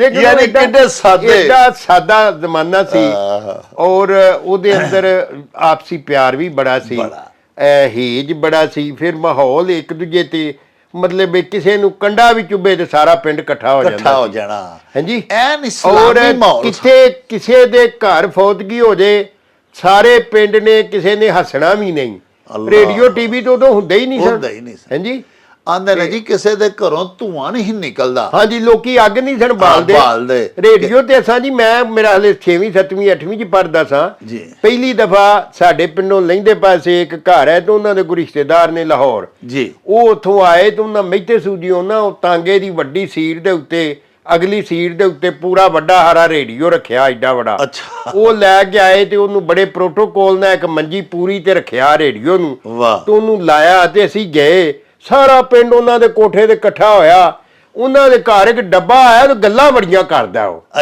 ਅੱਛਾ ਅਸੀਂ ਉਹ ਡੱਬੇ ਦੀਆਂ ਗੱਲਾਂ ਸੁਣਨ ਗਏ ਤੇ ਵੇਖਿਆ ਤੇ ਮਗਰ ਗੱਤਾ ਹੁੰਦਾ ਸੀ ਨਾ ਉਹਦੇ ਚ ਮੋਰੀਆਂ ਜੀਆਂ ਕੱਢੀਆਂ ਅੱਛਾ ਉਹ ਅਸੀਂ ਨੀਵੇਂ ਪਿੱਛੋਂ ਹੋ ਗਿਆ ਕਿ ਇਹ ਬੰਦੇ ਇਹਦੇ ਚ ਵੜ ਕਿਵੇਂ ਗਏ ਨੇ ਹਾਂਜੀ ਤੋਂ ਮਤਲਬ ਇਹ ਸ਼ਊਰ ਦਾ ਜਾਂ ਇਸ ਦਾ ਲੈਵਲ ਉਹ ਇੱਥੇ ਏਡੀ ਮਾਸੂਮੀਅਤ ਦਾ ਔਰ ਸਮਾਜ ਜਿਹੜਾ ਮੈਂ ਜਿਸ ਤਰ੍ਹਾਂ ਦੱਸਿਆ ਕਿ ਕੀੜੀ ਟੁਰਦਾ ਸਮਾਜ ਸੀ ਕੀੜੀ ਦੀ ਟੁਰਦੇ ਹੁਣ ਤੇ ਸਮਾਜ ਛੜੱਪੇ ਮਾਰਦਾ ਜਿਸ ਤਰ੍ਹਾਂ ਪਿਛਲੇ 15-20 ਸਾਲਾਂ ਤੋਂ 5 ਤੋਂ ਸਿਰਫ ਮੋਬਾਈਲ ਨੇ ਜਿੰਨੀ ਤਰੱਕੀ ਕੀਤੀ ਹੈ ਕੰਪਿਊਟਰ ਨੇ ਹਾਂਜੀ ਕੰਪਿਊਟਰ ਮੋਬਾਈਲ ਇਹਨੇ ਕੀਤੀ ਹੈ ਉਹ ਤੇ ਇਸ ਤਰ੍ਹਾਂ ਸੀ ਨਾ ਜਿਵੇਂ ਕੀੜੀ ਦੀ ਟੋਰੇ ਟੁਰਦਾ ਸਮਾਜ ਸੀ ਔਰ ਲੇਕਿਨ ਉਹ ਪੋਲੂਸ਼ਨ ਕੋ ਨਹੀਂ ਸੀ ਕੋ ਘਟਾ ਨਹੀਂ ਸੀ ਕੋ ਮਿੱਟੀ ਨਹੀਂ ਸੀ ਮਿੱਟੀ ਘਟਾ ਉਹ ਹੀ ਸੀ ਜਿਹੜਾ ਇਹਨਾਂ ਅਲੈਸ਼ਾਂ ਤੋਂ ਪਾਕ ਸੀ ਅੱਜ ਕੱਲ ਤੁਸੀਂ ਸ਼ਹਿਰਾਂ 'ਚ ਵੇਖੋ ਜਿਹੜਾ ਮਿੱਟੀ ਘਟਾ ਉਹਦੇ ਵਿੱਚ ਵੀ ਘੋੜੇ ਕਿਹੜੇ ਕੈਮੀਕਲ ਰਲੇ ਨੇ ਬਿਲਕੁਲ ਜ਼ਹਿਰੀਲੇ ਕੈਮੀਕਲ ਨੇ ਲੇਕਿਨ ਉਹ ਗੱਲ ਕੋਈ ਵੀ ਨਹੀਂ ਸੀ ਹੁੰਦੀ ਮਤਲਬ ਨਾ ਤੇ ਡੰਗਰਾਂ ਕੋਈ ਖਾਦ ਪਾਉਂਦਾ ਸੀ ਖਾਦ ਹੈ ਹੀ ਨਹੀਂ ਸੀ ਰੂੜੀਆਂ ਪਾਉਂਦੇ ਮੈਂ ਅੱਗੋਂ ਪੁੱਛਣ ਲੱਗਾ ਕਿ ਬਾਈਵਾ ਸਾਹਿਬ ਤੁਹਾਡੇ ਜ਼ਮਾਨੇ ਜਦੋਂ ਤੁਸੀਂ ਫਿਰ ਨਿੱਕੇ ਸੋ ਤੁਸੀਂ ਉਦੋਂ ਵਾਈ ਬੀਜੀ ਵੀ ਵੇਖੀ ਉਦੋਂ ਨਾ ਖਾਦਾਂ ਪੈਂਦੀਆਂ ਹਨ ਨਾ ਪੈਸਟੀਸਾਈਡਸ ਜਿਹੜੇ ਜ਼ਹਿਰੀਲੀਆਂ ਅਦਵਿਆਤ ਔਰ ਇਹ ਕੱਖ ਵੀ ਨਹੀਂ ਸੀ ਡੰਗਰਾਂ ਦੀਆਂ ਬੈਕਾਂ ਬਾਂਦੇ ਸਨ ਪੈਲੀਆਂ 'ਚ ਹਾਂਜੀ ਜਦੋਂ ਰੁੱਤ ਸਿਆਲ ਦੀ ਮੁੱਕਣੀ ਨਾ ਤੇ ਡੰਗਰ ਬਾਹਰ ਕੱਢਣੇ ਤੇ 4 ਦਿਨ ਲਾ ਜਾਣੇ ਪੈਲੀਆਂ 'ਚ ਉੱਥੇ ਉਹਨਾਂ ਮਤਲਬ ਉਹ ਗੋਇਆ ਸ਼ੋਇਆ ਫੋਸ ਕਰਨਾ ਔਰ ਜਾਂ ਫਿਰ ਜਿਹੜੀ ਰੂੜੀ ਹੋਣੀ ਇਕੱਠੀ ਹੋਈ ਉਹਨੂੰ ਇਕੱਠਿਆਂ ਕਰਕੇ ਗੱਡਾ ਗੁੱਡਾਂ ਤੇ ਜਾ ਕੇ ਤੇ ਉਹਨੂੰ ਖਿਲਾਰ ਲੈਣਾ ਔਰ ਇਹ ਹੀ ਹੁੰਦੀ ਸੀ, ਕੋਈ ਖਾਦ ਸ਼ਾਦ ਨਹੀਂ ਸੀ, ਕੋਈ ਪੈਸਟੀਸਾਈਡ ਨਹੀਂ ਸੀ ਔਰ ਉਸ ਵਜ੍ਹਾ ਨਾਲ ਮਤਲਬ ਬਿਮਾਰੀ ਵੀ ਕੋਈ ਨਹੀਂ ਸੀ, ਬਿਮਾਰੀਆਂ ਇੰਨੀਆਂ ਕੋਈ ਨਹੀਂ ਸਨ ਸਰ। ਹੁਣ ਤੇ ਦੇਖੋ ਨਾ, ਕੋਈ ਆਖਦਾ ਜੀ ਸਿਲਵਰ ਦੇ ਭਾਂਡਿਆਂ ਦੇ ਵਿੱਚੋਂ ਕੈਂਸਰ ਹੋਣ ਡਿਆ, ਕੋਈ ਆਂਦਾ ਜੀ ਗਾਵਾਂ ਤੱਕਰ, ਮੱਝਾਂ ਸਾਡੀਆਂ ਤੱਕਰ, ਸਾਡਾ ਜਿੰਨਾ ਲਾਈਫ ਸਟਾਕ, ਜਿੰਨੀ ਸਾਡੀ ਡੇਅਰੀ ਫਾਰਮਿੰਗ ਹੈ, ਸਾਰੇ ਜਿਹੜੇ ਚਾਰੇ ਖਾ ਰਹੇ ਨੇ ਸਰ, ਉਹ ਪੱਠੇ ਵੀ ਜ਼ਹਿਰੀਲੇ ਨੇ, ਉਹਨਾਂ ਦੇ ਉੱਤੇ ਵੀ ਤੇ ਅਸੀਂ ਜ਼ਹਿਰੀਲੇ ਸਪਰੇਅ ਕਰ ਰਹੇ। ਤੁਸੀਂ ਜਦੋਂ ਐਡੀ ਛੇਤੀ ਪੱਠੇ ਤਿਆਰ ਕਰ ਲਓਗੇ, ਐਡੀ ਛੇਤੀ ਸਬਜ਼ੀਆਂ ਤਿਆਰ ਹੋ ਜਾਣਗੀਆਂ ਤੇ ਖਾਦਾਂ ਦੇ ਨਾਲ ਇੰਜ ਫਿਰ ਆ ਜਿਹੜੇ ਸ਼ਹਿਰਾਂ ਦੇ ਗੰਦੇ ਪਾਣੀ ਨੇ ਜੀ ਉਹ ਸਾਰੇ ਤੇ ਉਹ ਜ਼ਾਹਰ ਤੁਹਾਡੀ ਸਿਹਤ ਦੇ ਉੱਤੇ ਤੇ ਉਹ ਮਾਰੂ ਅਸਰ ਤੇ ਪਵੇਗਾ ਨਾ ਪਵੇਗਾ। ਲੇਕਿਨ ਉਦੋਂ ਇਹ ਗੱਲ ਕੋਈ ਨਹੀਂ ਸੀ, ਉਦੋਂ ਸਾਰੇ ਬਿਮਾਰੀਆਂ ਦੇ ਫਸਲ ਥੋੜੀ ਹੁੰਦੀ ਸੀ ਜੀ, ਫਸਲ ਥੋੜੀ ਹੁੰਦੀ ਸੀ। ਸਾਡੇ ਜੱਟਾਂ ਨੇ ਆਖਣਾ, ਸਾਡੇ ਬਹਿਣਾ ਬਈ ਫਲਾਣੇ ਜੱਟ ਦੀ 10 ਮਾਣੀਆਂ ਕਣਕ ਹੋਈ ਹੈ, 10 ਮਾਣੀਆਂ ਤੋਂ ਮੁਰਾਦ ਹੈ 100 ਮਣ, ਹੁਣ 1.5 ਕਿੱਲੇ ਜੋ 100 ਮਣ ਹੋ ਜਾਂਦੀ ਹੈ। ਲੇਕਿਨ ਇਹ ਵੇ ਕਿ ਉਹ ਜਿਹੜੀ ਕਣਕ ਸੀ ਉਹਦੇ ਅੰਦਰ ਮਤਲਬ ਉਹਦੇ ਵਿੱਚ ਕੋਈ ਉਹ ਜਿਹੜੇ ਮਾਰੂ ਅਸਰ ਸਨ ਨਾ ਪੈਸਟੀਸਾਈਡ ਦੇ ਜਾਂ ਉਰਲੇ ਪਰਲੇ ਜਾਂ ਜ਼ਹਿਰੀਲੇ ਕੋਈ ਚੀਜ਼ਾਂ ਨਹੀਂ ਸਨ। ਫਿਰ ਬਾਈਵਾ ਸਾਹਿਬ ਸਭ ਤੋਂ ਵੱਡੀ ਗੱਲ ਹੈ ਕਿ ਇੱਕ ਤੇ ਉਹ ਜ਼ਹਿਰਾਂ ਤੋਂ ਪਾਕ ਹੁੰਦੀ ਸੀ, ਉਹਦੇ ਜ਼ਹਿਰੀਲੇ ਕੈਮੀਕਲਸ ਦਾ ਅਦਵਿਆਤ ਦਾ ਛਿੜਕਾਓ ਨਹੀਂ ਸੀ ਹੁੰਦਾ। ਦੂਜਾ ਸਰ, ਉਦੋਂ ਇਹ ਵੀ ਸੁਣਿਆ ਵੱਡਿਆਂ ਕੋਲੋਂ, ਜਿਹੜੇ ਤੁਹਾਡੇ ਤੋਂ ਵੀ ਵੱਡੇ ਬਜ਼ੁਰਗ ਸਨ, ਉਹਨਾਂ ਦੀਆਂ ਗੱਲਾਂ ਅਸੀਂ ਵੀ ਬਚਪਨ 'ਚ ਸੁਣੀਆਂ। ਉਹ ਬਾਈਵਾ ਸਾਹਿਬ ਦੱਸਦੇ ਨੇ ਵੀ ਉਦੋਂ ਇੱਕ ਫਸਲ ਉਗਾਉਣੀ ਤੇ ਇੱਕ ਫੇਰਾ ਅਗਲੀ ਫਸਲ ਜ਼ਮੀਨ ਨੂੰ ਛੁੱਟੀ ਵੀ ਦੇ ਦਿੰਦੇ ਹਨ ਕਿ ਹੋਰ ਤਗੜਾਈ ਫੜ ਜਾਏ। ਤੇ ਉਹ ਜਿਹੜਾ ਉਦੋਂ ਕਣਕ ਦਾ ਦਾਣਾ ਬਣਦਾ ਸੀ ਨਾ ਜੀ, ਉਹਦੇ ਵਿੱਚ ਜ਼ਮੀਨ ਦੀ ਅਸਲ ਤਾਕਤ ਹੁੰਦੀ। ਇਸ ਤਰ੍ਹਾਂ ਉਹਨੂੰ ਆਂਦੇ ਸਨ ਬਰਿਆਲ ਦੀ ਕਣਕ, ਬਰਿਆਲ ਰੱਖੀ ਹੈ ਬਈ ਪਹਿਲੀ ਕਣਕ ਵਾਸਤੇ। ਵਾਹ ਵਾਹ। ਅੱਛਾ, ਸਿਰਫ ਸਾਲ 'ਚ ਇੱਕੋ ਫਸਲ ਬੀਜਣੀ ਹੈ ਵਾਹ। ਔਰ ਉਹ ਬਰਿਆਲ ਜਿਹੜੀ ਹੈ ਉਹਨੂੰ ਵਾਂਧਿਆ ਰਹਿਣਾ। ਵਾਹ। ਜੇਠ ਹਾੜ, ਅੱਜ ਕੱਲ ਜੇਠ ਦੇ ਵਿੱਚ ਪਹਿਲੀ ਵਾਹਣੀ ਹੈ, ਉਦੋਂ ਪਹਿਲਾਂ ਵੀ ਵਾਹੀ ਹੋਣੀ ਹੈ ਔਰ ਜੇਠ ਦੇ ਵਿੱਚ ਜਿੰਨੀ ਧੁੱਪ ਲੱਗਦੀ ਸੀ ਨਾ ਜ਼ਿਆਦਾ, ਅਖਾਣ ਵੀ ਸੀ ਕਿ ਜੇਠ ਤਾਏ ਹਾੜ ਲਾਏ, ਉਸ ਦੇਸ਼ ਦੇ ਲਾਗੇ ਕਾਲ ਕਦੀ ਨਾ ਜਾਏ। ਵਾਹ। ਕਿ ਅਗਰ ਜੇਠ ਜਿਹੜਾ ਪੂਰਾ ਤਪੇ, ਹਾੜ ਦੇ ਵਿੱਚ ਪੂਰੇ ਮੀਂਹ ਪੈਣ ਔਰ ਉਸ ਮੁਲਕ ਦੇ ਲਾਗੇ ਕਾਲ ਨਹੀਂ ਆ ਸਕਦਾ, ਉੱਥੇ ਕਮੀ, ਉੱਥੇ ਕभी ਉਹ ਸਰ ਜ਼ਮੀਨ ਸੋਨਾ ਉਗਲਦੀ, ਉਹ ਉੱਥੇ ਕਹਿਤ ਪੈ ਹੀ ਨਹੀਂ ਸਕਦੀ। ਵਾਹ ਵਾਹ। ਉਹ ਜਿਹੜਾ ਅਸੀਂ ਜ਼ਿਆਦਾ ਤੋਂ ਜ਼ਿਆਦਾ ਫਸਲਾਂ ਕਰਨ ਦੇ ਲਾਲਚ ਵਿੱਚ ਤੇ ਰਾਤ 4-4 ਫਸਲਾਂ ਪੈ ਲੈਂਦੇ, ਤੇ ਉਹਦੀ ਵਜ੍ਹਾ ਨਾਲ ਅਸੀਂ ਜ਼ਮੀਨਾਂ ਨੂੰ ਨਾ ਤੇ ਉਹਨੂੰ ਕੋਈ ਉਹਦਾ ਛੁੱਟੀ ਮਿਲਦੀ ਏ, ਉਹਦਾ ਜਿਹੜਾ ਬੈਕਟੀਰੀਆ ਜ਼ਮੀਨ ਦੇ ਅੰਦਰ ਨਾ ਉਹ ਧੁੱਪ ਦੇ ਨਾਲ ਤਗੜਾ ਮਜ਼ਬੂਤ ਹੁੰਦਾ, ਉਹਨੂੰ ਟਾਈਮ ਹੀ ਨਹੀਂ ਮਿਲਦਾ। ਇੱਕ ਫਸਲ ਮੁੱਕਦੀ, ਇੱਕ ਮੁੱਠ ਚੁੱਕ ਲੈ ਦੂਜੀ ਤਿਆਰ, ਔਰ ਉਹਦੀ ਵਜ੍ਹਾ ਨਾਲ ਉਹ ਅਸੀਂ ਖਾਦਾਂ ਪਾ ਕੇ, ਪੈਸਟੀਸਾਈਡ ਜਿਹੜੇ ਜ਼ਹਿਰ ਪਾ ਕੇ, ਉਹਦੀ ਵਜ੍ਹਾ ਨਾਲ ਜ਼ਾਹਰ ਉਹਨਾਂ ਦਾ ਸਾਰਾ ਅਸਰ ਸਾਡੇ ਅੰਦਰ ਹੀ ਜਾਣਾ ਹੈ ਜੀ। ਲੇਕਿਨ ਉਸ ਵੇਲੇ ਚੀਜ਼ਾਂ ਘੱਟ ਸਨ, ਬਿਮਾਰ ਲੋਕੀ ਘੱਟ ਹੁੰਦੇ ਸਨ, ਅਗਰ ਹੁੰਦੇ ਸਨ ਤੇ ਕੋਈ ਦੇਸੀ ਹਕੀਮ ਹੁੰਦੇ ਸਨ ਜ਼ਿਆਦਾ, ਉਹਨਾਂ ਨੇ ਓੜ ਤੋੜ ਕਰਨਾ ਤੇ ਉਹਦੇ ਨਾਲ ਹੀ ਉਹਨਾਂ ਠੀਕ ਹੋ ਜਾਣਾ ਸਰ। ਤੇ ਕਿੱਕਰਾਂ ਦੀਆਂ ਛਾਵਾਂ ਥੱਲੇ ਕੋਈ ਬਿਜਲੀ ਨਹੀਂ ਸੀ, ਉਹ ਜਨਾਬ ਦੁਪਹਿਰ ਲੋਕਾਂ ਇਕੱਠੀਆਂ ਹੀ ਬਹਿ ਰਹਿਣਾ ਸਾਰਿਆਂ, ਤੇ ਕਿੱਕਰਾਂ ਦੀਆਂ ਛਾਵਾਂ ਥੱਲੇ ਦੁਪਹਿਰਾਂ। ਦੇਖੋ ਨਾ, ਇਹ ਤੇ ਜਦੀਦ ਤਰੀਨ ਸਾਇੰਸ ਨੇ ਵੀ ਦੱਸਿਆ ਨਾ ਜੀ ਕਿ ਦਿਨੇ ਦੁਪਹਿਰੇ ਕਿੱਕਰਾਂ ਦੀਆਂ ਛਾਵਾਂ ਦੇ ਥੱਲੇ ਇੱਕ ਤੇ ਪਿਓਰ ਆਕਸੀਜਨ ਮਿਲਣੀ, ਦੂਜਾ ਸਰ ਉਹ ਵੀ ਇੱਕ ਤਰ੍ਹਾਂ ਦਾ ਉਹ ਕਿੱਕਰ ਦੀ ਛਾਂ ਮਾਨਣੀ ਜਿਹੜੀ ਸੀ ਨਾ, ਉਹਦੇ ਥੱਲੇ ਬਹਿਣਾ, ਉਹ ਵੀ ਇੱਕ ਟ੍ਰੀਟਮੈਂਟ ਲੈਣਾ ਹੁੰਦਾ। ਬਿਲਕੁਲ ਜੀ, ਬਿਲਕੁਲ ਨਿੰਮ ਰੁੱਖ ਜਿਹੜਾ ਹੈ, ਸਿਆਣੇ ਦੱਸਦੇ ਨੇ ਕਿ ਇਹਦੇ ਥੱਲੇ ਤੁਸੀਂ ਮੰਜੀ ਢਾ ਕੇ ਬੈਠੇ ਰਹੋ, ਤੁਹਾਡਾ ਖੂਨ ਸਾਫ਼ ਹੋ ਜਾਏਗਾ। ਹਾਂਜੀ, ਹਾਲਾਂ ਤੁਸੀਂ ਪੱਤਰ ਵੀ ਨਹੀਂ ਕੋ ਖਾਦਾ ਜਾਂ ਉਹਨੂੰ ਘੋਟ ਕੇ ਵੀ ਨਹੀਂ ਪੀਤਾ। ਤੇ ਇਹ ਫਿਰ ਬਾਈਵਾ ਸਾਹਿਬ ਤੁਹਾਡੇ ਵਰਗੇ ਸਿਆਣੇ ਬੰਦਿਆਂ ਮੁੰਡਿਆਂ ਛੁਣਿਆਂ ਨੂੰ ਬੁਲਾ ਕੇ ਆਖਰਾ ਮੰਡੀਕੇ ਨੂੰ, ਓਏ ਸਰਦਾਈ ਘੋਟਦੇ ਹੋ, ਸਵੇਰੇ ਬਦਾਮ ਸ਼ਦਾਮ ਘੋਟ ਕੇ ਪੀਂਦੇ ਹੋ, ਤੇ ਪੁੱਤਰਾ ਡੰਡਾ ਜਿਹੜਾ ਨਾ ਨਿੰਮ ਦਾ ਰੱਖਣਾ ਜੀ, ਉਹ ਨਿੰਮ ਦੇ ਡੰਡੇ ਨਾਲ ਸਰਦਾਈ ਘੋਟ ਲੈਣੀ, ਇਹਦੇ ਨਾਲ ਹੀ ਸਾਰਾ ਪਿੰਡੇ ਦਾ ਖੂਨ ਸਾਫ਼ ਹੋ ਜਾਣਾ, ਉਹ ਮੁਸੱਫੀ ਖੂਨ ਹੋ ਜਾਂਦੀ ਸੀ ਸਰਦਾਈ। ਜਿੰਨਾ ਬੰਦਾ ਕੁਦਰਤ ਦੇ ਨੇੜੇ ਰਹਿੰਦਾ, ਕੁਦਰਤ ਵੀ ਉਹਦੇ ਨੇੜੇ ਰਹਿੰਦੀ ਹੈ। ਅਸੀਂ ਕੁਦਰਤ ਤੋਂ ਦੂਰ ਹੋ ਗਏ, ਕੁਦਰਤ ਸਾਡੇ ਤੋਂ ਦੂਰ ਹੋ ਗਈ। ਹਾਂਜੀ, ਲੋ ਜੀ ਮੇਰੇ ਹਜ਼ੂਰ, ਹੁਣ ਆਖਰ ਵਿੱਚ ਬਾਜਵਾ ਸਾਹਿਬ ਸਾਨੂੰ ਇਹ ਦੱਸੋ ਕਿ ਤੁਸੀਂ ਅਲਹਮਦੁਲਿਲਾ ਆਪਣੀ ਹਯਾਤੀ ਦੇ ਵਿੱਚ ਹੀ ਆਪਣੇ ਛੁੱਟਪੁਣੇ 'ਚ ਬਾਲਪੁਣੇ 'ਚ ਤੁਸੀਂ ਉਹੋ ਹੀ ਜਿਹੜਾ ਤੁਸੀਂ ਫਰਮਾਇਆ ਵੀ ਕੀੜੀ ਦੀ ਟੋਰੇ ਟੁਰਦਾ ਸਮਾਜ, ਤੁਸੀਂ ਉਹ ਵੀ ਬਗੌਰ ਵੇਖਿਆ। ਉਸ ਤੋਂ ਬਾਅਦ ਹੁਣ ਤੁਸੀਂ ਜਿਸ ਦੌਰ 'ਚ ਜ਼ਿੰਦਾ ਹੋ, ਅੱਲਾਹ ਪਾਕ ਤੁਹਾਨੂੰ ਹਯਾਤੀ ਦੇ, ਸਲਾਮਤ ਰੱਖੇ, ਸ਼ਹਿਨਸ਼ਾਹ ਸਿਹਤ ਦੇ। ਇਹ ਉਹ ਦੌਰ ਹੈ ਕਿ ਤੁਸੀਂ ਉਹ ਕੀੜੀ ਦੀ ਟੋਰੇ ਟੁਰਦਾ ਸਮਾਜ ਸੀ, ਤੇ ਇਹ ਹੁਣ ਰਾਕਟ ਜਿਹੜੇ ਨੇ ਡਾਇਰੈਕਟ ਚੰਨ ਤੇ ਮਰੀਖ ਤੇ ਜਾਣ ਵਾਲਾ ਸਮਾਜ ਹੈ ਤੇ ਉਹਦੇ ਨਾਲੋਂ ਵੀ ਜ਼ਿਆਦਾ ਤੇਜ਼ੀ ਦੇ ਨਾਲ ਤਰੱਕੀ ਹੁੰਦੀ ਜਾ ਰਹੀ ਹੈ ਔਰ ਤਬਦੀਲੀ ਹਰ ਸ਼ੈ 'ਚ ਆਉਂਦੀ ਜਾ ਰਹੀ ਹੈ ਜੀ। ਉਹ ਜਿਵੇਂ ਹਜ਼ਰਤ ਅਲਾਮਾ ਨੇ ਫਰਮਾਇਆ ਸੀ ਕਿ ਸਬਾਤ ਏਕ ਤਗੱਯਰ ਕੋ ਹੈ ਜ਼ਮਾਨੇ ਮੇਂ, ਮਿੰਟ ਮਿੰਟ ਦੇ ਬਾਅਦ ਜਿਹੜਾ ਕੋਈ ਨਾ ਕੋਈ ਸ਼ੈ ਨਵੀਂ ਤੋਂ ਨਵੀਂ ਟੈਕਨੋਲੋਜੀ ਆ ਰਹੀ ਹੈ, ਨਵੀਂ ਤੋਂ ਨਵਾਂ ਜਿਹੜੀਆਂ ਚੀਜ਼ਾਂ ਆ ਰਹੀਆਂ ਨੇ ਜੀ। ਅੱਜ ਜਿਵੇਂ ਤੁਸੀਂ ਪਾ ਫਰਮਾਉਂਦੇ ਸੋ ਕਿ ਅੱਜ ਇਹ ਮੋਬਾਈਲ ਦਾ ਮਾਡਲ ਹੈ ਤੇ ਰੋਜ਼ ਹੀ ਬਦਲ ਜਾਂਦਾ, ਦੂਜੇ ਦਿਨ ਸਵੇਰੇ ਫਿਰ ਨਵਾਂ ਉਹਦੇ 'ਚ ਹੀ ਮਾਡਲ, ਅਗਲਾ ਬੇਕਾਰ ਹੋ ਜਾਂਦਾ, ਉਹਨੂੰ ਲੈਂਦੇ ਕੋਈ ਉਹਨੂੰ ਲੈਂਦਾ ਕੋਈ ਨਹੀਂ, ਉਹਦੇ 'ਚ ਐਸੀ ਜਿੱਦਤ ਅਗਲੇ 'ਚ ਆ ਜਾਂਦੀ। ਤੇ ਏਡਾ ਤੇਜ਼ ਰਫ਼ਤਾਰ ਤਰੱਕੀ ਕਰਦਾ ਸਮਾਂ ਵੀ ਤੁਹਾਂ ਵੇਖਿਆ ਤੇ ਉਹ ਵੀ ਤੁਸਾਂ ਵੇਖਿਆ ਜਿਹੜਾ ਬੜਾ ਸੁਸਤ ਜਿਹਾ ਸਮਾਜ ਸੀ। ਇਹ ਦੱਸੋ ਸਰ, ਇੰਨੀ ਜ਼ਿਆਦਾ ਤਰੱਕੀ ਕਰਨ ਦੇ ਬਾਵਜੂਦ, ਇੰਨੀ ਆਲਾ ਟੈਕਨੋਲੋਜੀ ਦੇ ਹਸੂਲ ਦੇ ਬਾਵਜੂਦ ਬੰਦੇ ਇੰਜ ਜਾਪਦਾ ਜਿਵੇਂ ਬੰਦਿਆਈਓ ਹੀ ਟੁਰ ਗਏ ਨੇ। ਬੰਦਾ ਬੰਦੇ ਤੋਂ ਦੂਰ ਹੋ ਗਿਆ, ਬੰਦਾ ਨੇਚਰ ਤੋਂ ਦੂਰ ਹੋ ਗਿਆ, ਰਿਸ਼ਤਿਆਂ ਦੀ ਸੰਝਾਣ ਮੁੱਕ ਗਈ, ਰਿਸ਼ਤਿਆਂ ਦੀ ਕਦਰ ਹੀ ਮੁੱਕ ਗਈ। ਉਹਦੀ ਵਜ੍ਹਾ ਇਹ ਸੀ ਕਿ ਜੋ ਮੈਨੂੰ ਸਮਝ ਆਉਂਦਾ ਜੀ, ਉਸ ਵੇਲੇ ਜਾਇਦਾਦਾਂ ਦੀ ਕੀਮਤ ਘੱਟ ਸੀ ਜੀ, ਭੈਣਾਂ ਭਰਾਵਾਂ ਦੇ ਰਿਸ਼ਤੇ ਮਜ਼ਬੂਤ ਸਨ, ਅੱਗੋਂ ਵੀ ਉਹਨਾਂ ਦੀ ਰਿਸ਼ਤੇਦਾਰੀ ਚੱਲਦੀ ਸੀ, ਚੱਲਦੀ ਹੈ। ਇਹ ਜਿਹੜਾ ਸਿਲਸਿਲਾ ਹੈ, ਭੈਣਾਂ ਆਂਦੀਆਂ ਨੇ ਸਾਡਾ ਹੱਕ ਹੈ ਜ਼ਮੀਨ 'ਚ, ਭਰਾ ਆਂਦੇ ਨੇ ਅਸੀਂ ਖਾ ਜਾਈਏ। ਅੱਛਾ, ਉਹਦੀ ਵਜ੍ਹਾ ਨਾਲ ਇਹ ਸਾਰਾ ਜਿਹੜਾ ਸਾਡਾ ਉਹ ਸਿਸਟਮ ਸੀ ਨਾ, ਉਹ ਦੌਰ ਸੀ, ਉਹਨੇ ਇਨਸਾਨਾਂ ਨੂੰ ਇੱਕ ਦੂਜੇ ਦੇ ਨੇੜੇ ਰੱਖਿਆ ਸੀ ਜੀ, ਇੱਕ ਦੂਜੇ ਦੀ ਲੋੜ ਸਾਂ ਸੀ, ਇੱਕ ਦੂਜੇ ਦੀ ਮੁਤਾਜੀ ਕਰਨੀ ਪੈਂਦੀ ਸੀ ਜੀ। ਹਾਂਜੀ, ਕੰਧਾਂ ਟਹਿ ਗਈਆਂ ਨੇ, ਹੁਣ ਕਿਹੜੀ ਮਸ਼ੀਨ ਆ ਕੇ ਬਣਾਏਗੀ? ਮਸ਼ੀਨ ਹੈ ਹੀ ਕੋਈ ਨਹੀਂ, ਸਾਰਿਆਂ ਬੰਦਿਆਂ ਨੇ ਹੀ ਬਣਾਣੀ ਹੈ, ਬੰਦਿਆਂ ਨੇ ਹੀ ਬਣਾਣੀ ਹੈ ਤੇ ਉਹਨਾਂ ਦੀ ਮੁਤਾਜੀ ਕਰਨੀ ਪੈਣੀ। ਅੱਜ ਇਹਨਾਂ ਮਸ਼ੀਨਾਂ ਨੇ ਸਾਨੂੰ ਖੁਦ ਮੁਖਤਾਰ ਤੇ ਬਣਾ ਦਿੱਤਾ, ਲੇਕਿਨ ਖੁਦ ਮੁਖਤਾਰੀ ਜਿਹੜੀ ਹੈ ਉਹ ਸਾਂਝ ਦੀ ਜਿਹੜੀ ਮੌਤ ਬਣ ਗਈ ਹੈ। ਉਸ ਖੁਦ ਮੁਖਤਾਰੀ ਨੇ ਰਿਮੋਟ ਕੰਟਰੋਲ ਬਣਾਤਾ ਕਿ ਮੈਨੂੰ ਕਾਹਦੀ ਕਿਸੇ ਦੀ ਮੁਤਾਜੀ ਹੈ। ਬੰਦਾ ਅੰਦਰੋਂ ਇੱਕ ਦੂਜੇ ਨਾਲੋਂ ਦੂਰ, ਜਿਵੇਂ ਅਲਾਮਾ ਇਕਬਾਲ ਨੇ ਕਿਹਾ ਸੀ, ढूंढने वाला सितारों की गुजरगाहों का अपने अफकार की दुनिया में सफ़र कर ना सका।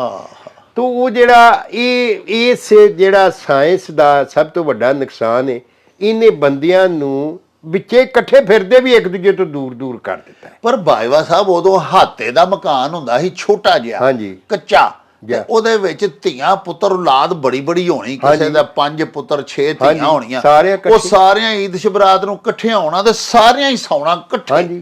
ਹਾਂਜੀ, ਹੁਣ 2-2 4-4 5-5 ਕਨਾਲ ਦੀਆਂ ਕੋਠੀਆਂ ਨੇ, ਆ ਤੇ ਹਰ ਬੰਦੇ ਨੇ ਆਣਾ ਮੇਰੇ ਕਮਰੇ 'ਚ ਨਾ ਕੋ ਆਏ ਨਾ, ਧੀਆਂ ਪੁੱਤਰ ਆਉਣੀਆਂ, ਪ੍ਰਾਹੁਣੇ ਆਉਣ ਤੇ ਲੋਕੀ ਮੂੰਹ ਵੱਟੀ ਫਿਰਦੇ ਨੇ, ਉਹ ਚਾਹ ਨਹੀਂ ਰਹੇ। ਹਾਂਜੀ, ਉਹ ਜਿਵੇਂ ਆਦਰ ਭਾ ਹੁੰਦੀ ਸੀ, ਕਿਸੇ ਨੂੰ ਆਉਂਦੇ ਹੱਸਦੇ ਮੱਥੇ ਮਿਲਣਾ।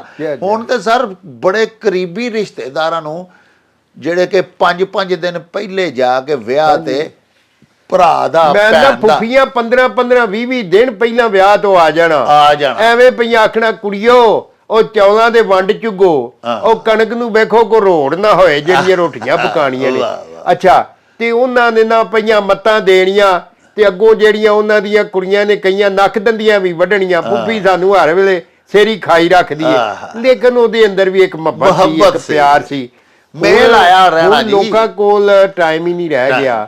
ਹੁਣ ਤੇ ਆਂਦੇ ਨੇ ਸਿੱਧਾ ਸ਼ਾਦੀ ਹਾਲ ਹੀ ਆ ਜਾਵੇ, ਸ਼ਾਦੀ ਹਾਲ। ਸਾਰੇ ਨਿੱਘਦੇ ਰਿਸ਼ਤੇਦਾਰ ਵੀ, ਅਸੀਂ ਵੀ ਇਹੀ ਕਰਨੇ ਆ, ਸਿੱਧੇ ਸ਼ਾਦੀ ਹਾਲ ਤੇ ਗਏ, ਉੱਥੋਂ ਹੀ ਜਨਾਬ ਘਰ ਨੂੰ। ਹਾਂਜੀ, ਤੇ ਵੇਖੋ ਨਾ ਫਿਰ ਇਹ ਕਾਹਦੀ ਤਰੱਕੀ ਹੋਈ ਕਿ ਇੱਕ ਕਮਰੇ ਦੇ ਵਿੱਚ, ਇੱਕ ਘਰ ਦੇ ਟੀਵੀ ਲਾਉਣ ਦੇ ਵਿੱਚ ਵਾਲਦ ਸਾਹਿਬ ਬੈਠੇ ਨੇ, ਵਾਲਦਾ ਸਾਹਿਬਾ ਬੈਠੇ ਨੇ, ਨਾਲ ਪੁੱਤਰ ਬੈਠਾ, ਇੱਕ ਧੀ ਬੈਠੀ ਹੈ, ਤੇ ਆਪਸੀ ਦੁੱਖ ਫਰੋਲਣ ਦੀ ਬਜਾਏ ਸਾਰੇ ਮੋਬਾਈਲ ਫੜੇ, ਸਾਰੇ ਆਪਣੇ ਆਪਣੇ ਮੋਬਾਈਲ 'ਚ ਬਹਿ ਕੇ ਤੇ ਉਹ ਮੋਬਾਈਲ 'ਚ ਆਪਣੇ ਆਪਣੇ ਵੇਖ ਰਹੇ ਨੇ। ਇੱਕ ਦਿਨ ਮੈਂ ਵੇਖ ਰਿਹਾ ਸੀ ਇੱਕ ਵੀਡੀਓ ਕਿ ਉਹ ਬਜ਼ੁਰਗ ਅੰਦਰ ਆਏ ਨੇ, ਬਾਬਾ ਜੀ ਵੇਖਿਆ ਉਹਨਾਂ, ਤੇ ਉਹ ਕੁੜੀਆਂ ਵੀ ਤੇ ਉਹ ਬੱਚੇ ਵੀ ਆਪਣੀਆਂ ਆਪਣੀਆਂ ਕੁਰਸੀਆਂ ਤੇ ਬਹਿ ਕੇ ਤੇ ਉਹ ਮੋਬਾਈਲ ਵੇਖ ਰਹੇ ਨੇ। ਤੇ ਉਹ ਬਾਬਾ ਜੀ ਨੂੰ ਗੁੱਸਾ ਚੜਿਆ, ਉਹਨਾਂ ਪਿੱਛੋਂ ਵਾਈਫਾਈ ਦੀ ਤਾਰ ਕੱਢ ਛੜੀ, ਤੇ ਜਦੋਂ ਸਾਰਿਆਂ ਦਾ ਉਹ ਫਿਰਨੀ ਸ਼ੁਰੂ ਹੋਈ ਨਾ, ਫਿਰਕੀ, ਹਾਂਜੀ, ਤੇ ਉਹਨਾਂ ਉਦਾਂ ਵੇਖਿਆ, ਅੱਬਾ ਜੀ ਆਪ ਆਏ ਹੈ?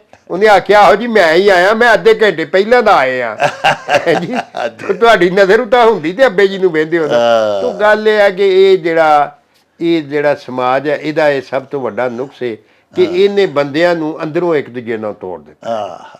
ਉਹ ਸਿਸਟਮ ਨੇ ਲੋਕਾਂ ਨੂੰ ਅੰਦਰੋਂ ਇੱਕ ਦੂਜੇ ਦੇ ਨਾਲ ਜੋੜਿਆ ਸੀ, ਔਰ ਜੋੜਨ ਦਾ ਜਿਹੜਾ ਕੰਮ ਹੈ ਨਾ ਜੀ, ਉਹ ਬੜਾ ਅੱਛਾ ਹੈ। ਉਹ ਭਗਤ ਕਬੀਰ ਨੇ ਕਿਹਾ ਸੀ, ਭਗਤਾ ਐਸੀ ਰੀਤ ਕਰ ਜੈਸੀ ਭਗਤਾ ਐਸੀ ਪ੍ਰੀਤ ਕਰ ਜੈਸੀ ਜਲਾਏ ਕੀ ਰੀਤ, ਉਹਦਾ ਤੋੜਨ ਨਾਲ ਵਿਹਾਰ ਨਹੀਂ, ਉਹਦਾ ਗੰਢਣ ਨਾਲ ਪ੍ਰੀਤ। ਔਰ ਜਿਹੜੇ ਵਸੇਬ ਜੋੜਨ ਦੀ ਗੱਲ ਕਰਦੇ ਨੇ, ਹਾਂਜੀ, ਜਿਹੜੀ ਵਸੋਂ ਜੋੜਨ ਦੀ ਗੱਲ ਕਰਦੀ ਏ ਉਹਨੂੰ ਹੀ ਅਸੀਂ ਅਸਲੀ ਵਸੋਂ ਕਵਾਂਗੇ।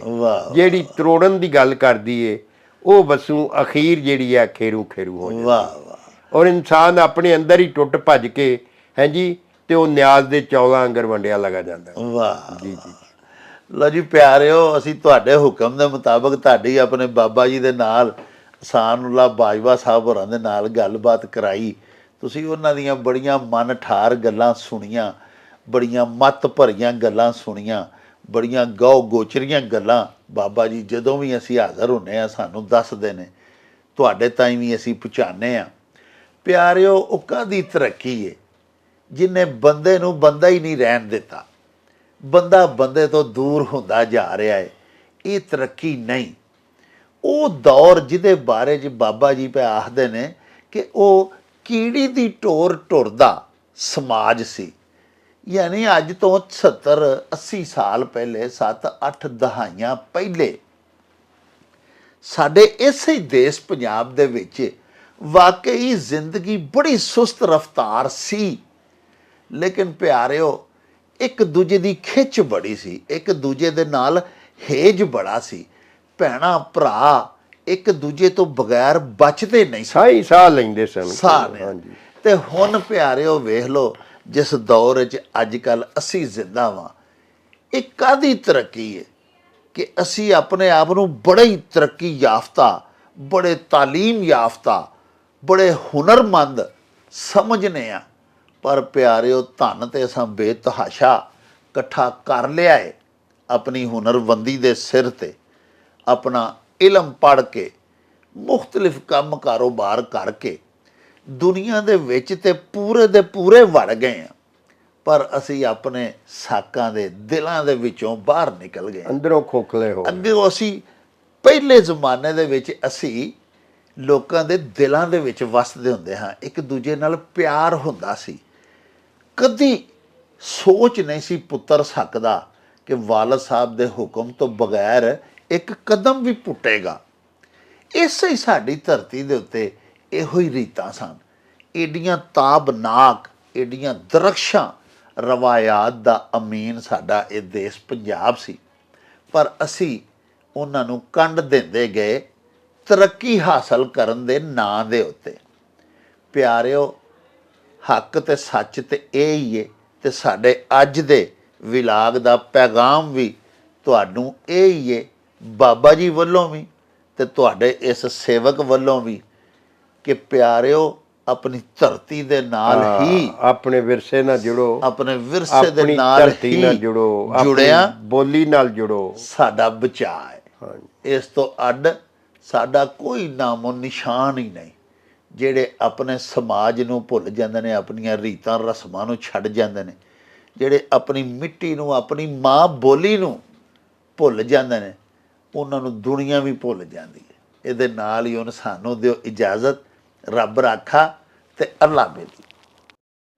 ਉਹ ਚੱਲ ਮੇਲੇ ਨੂੰ ਚਲੀ,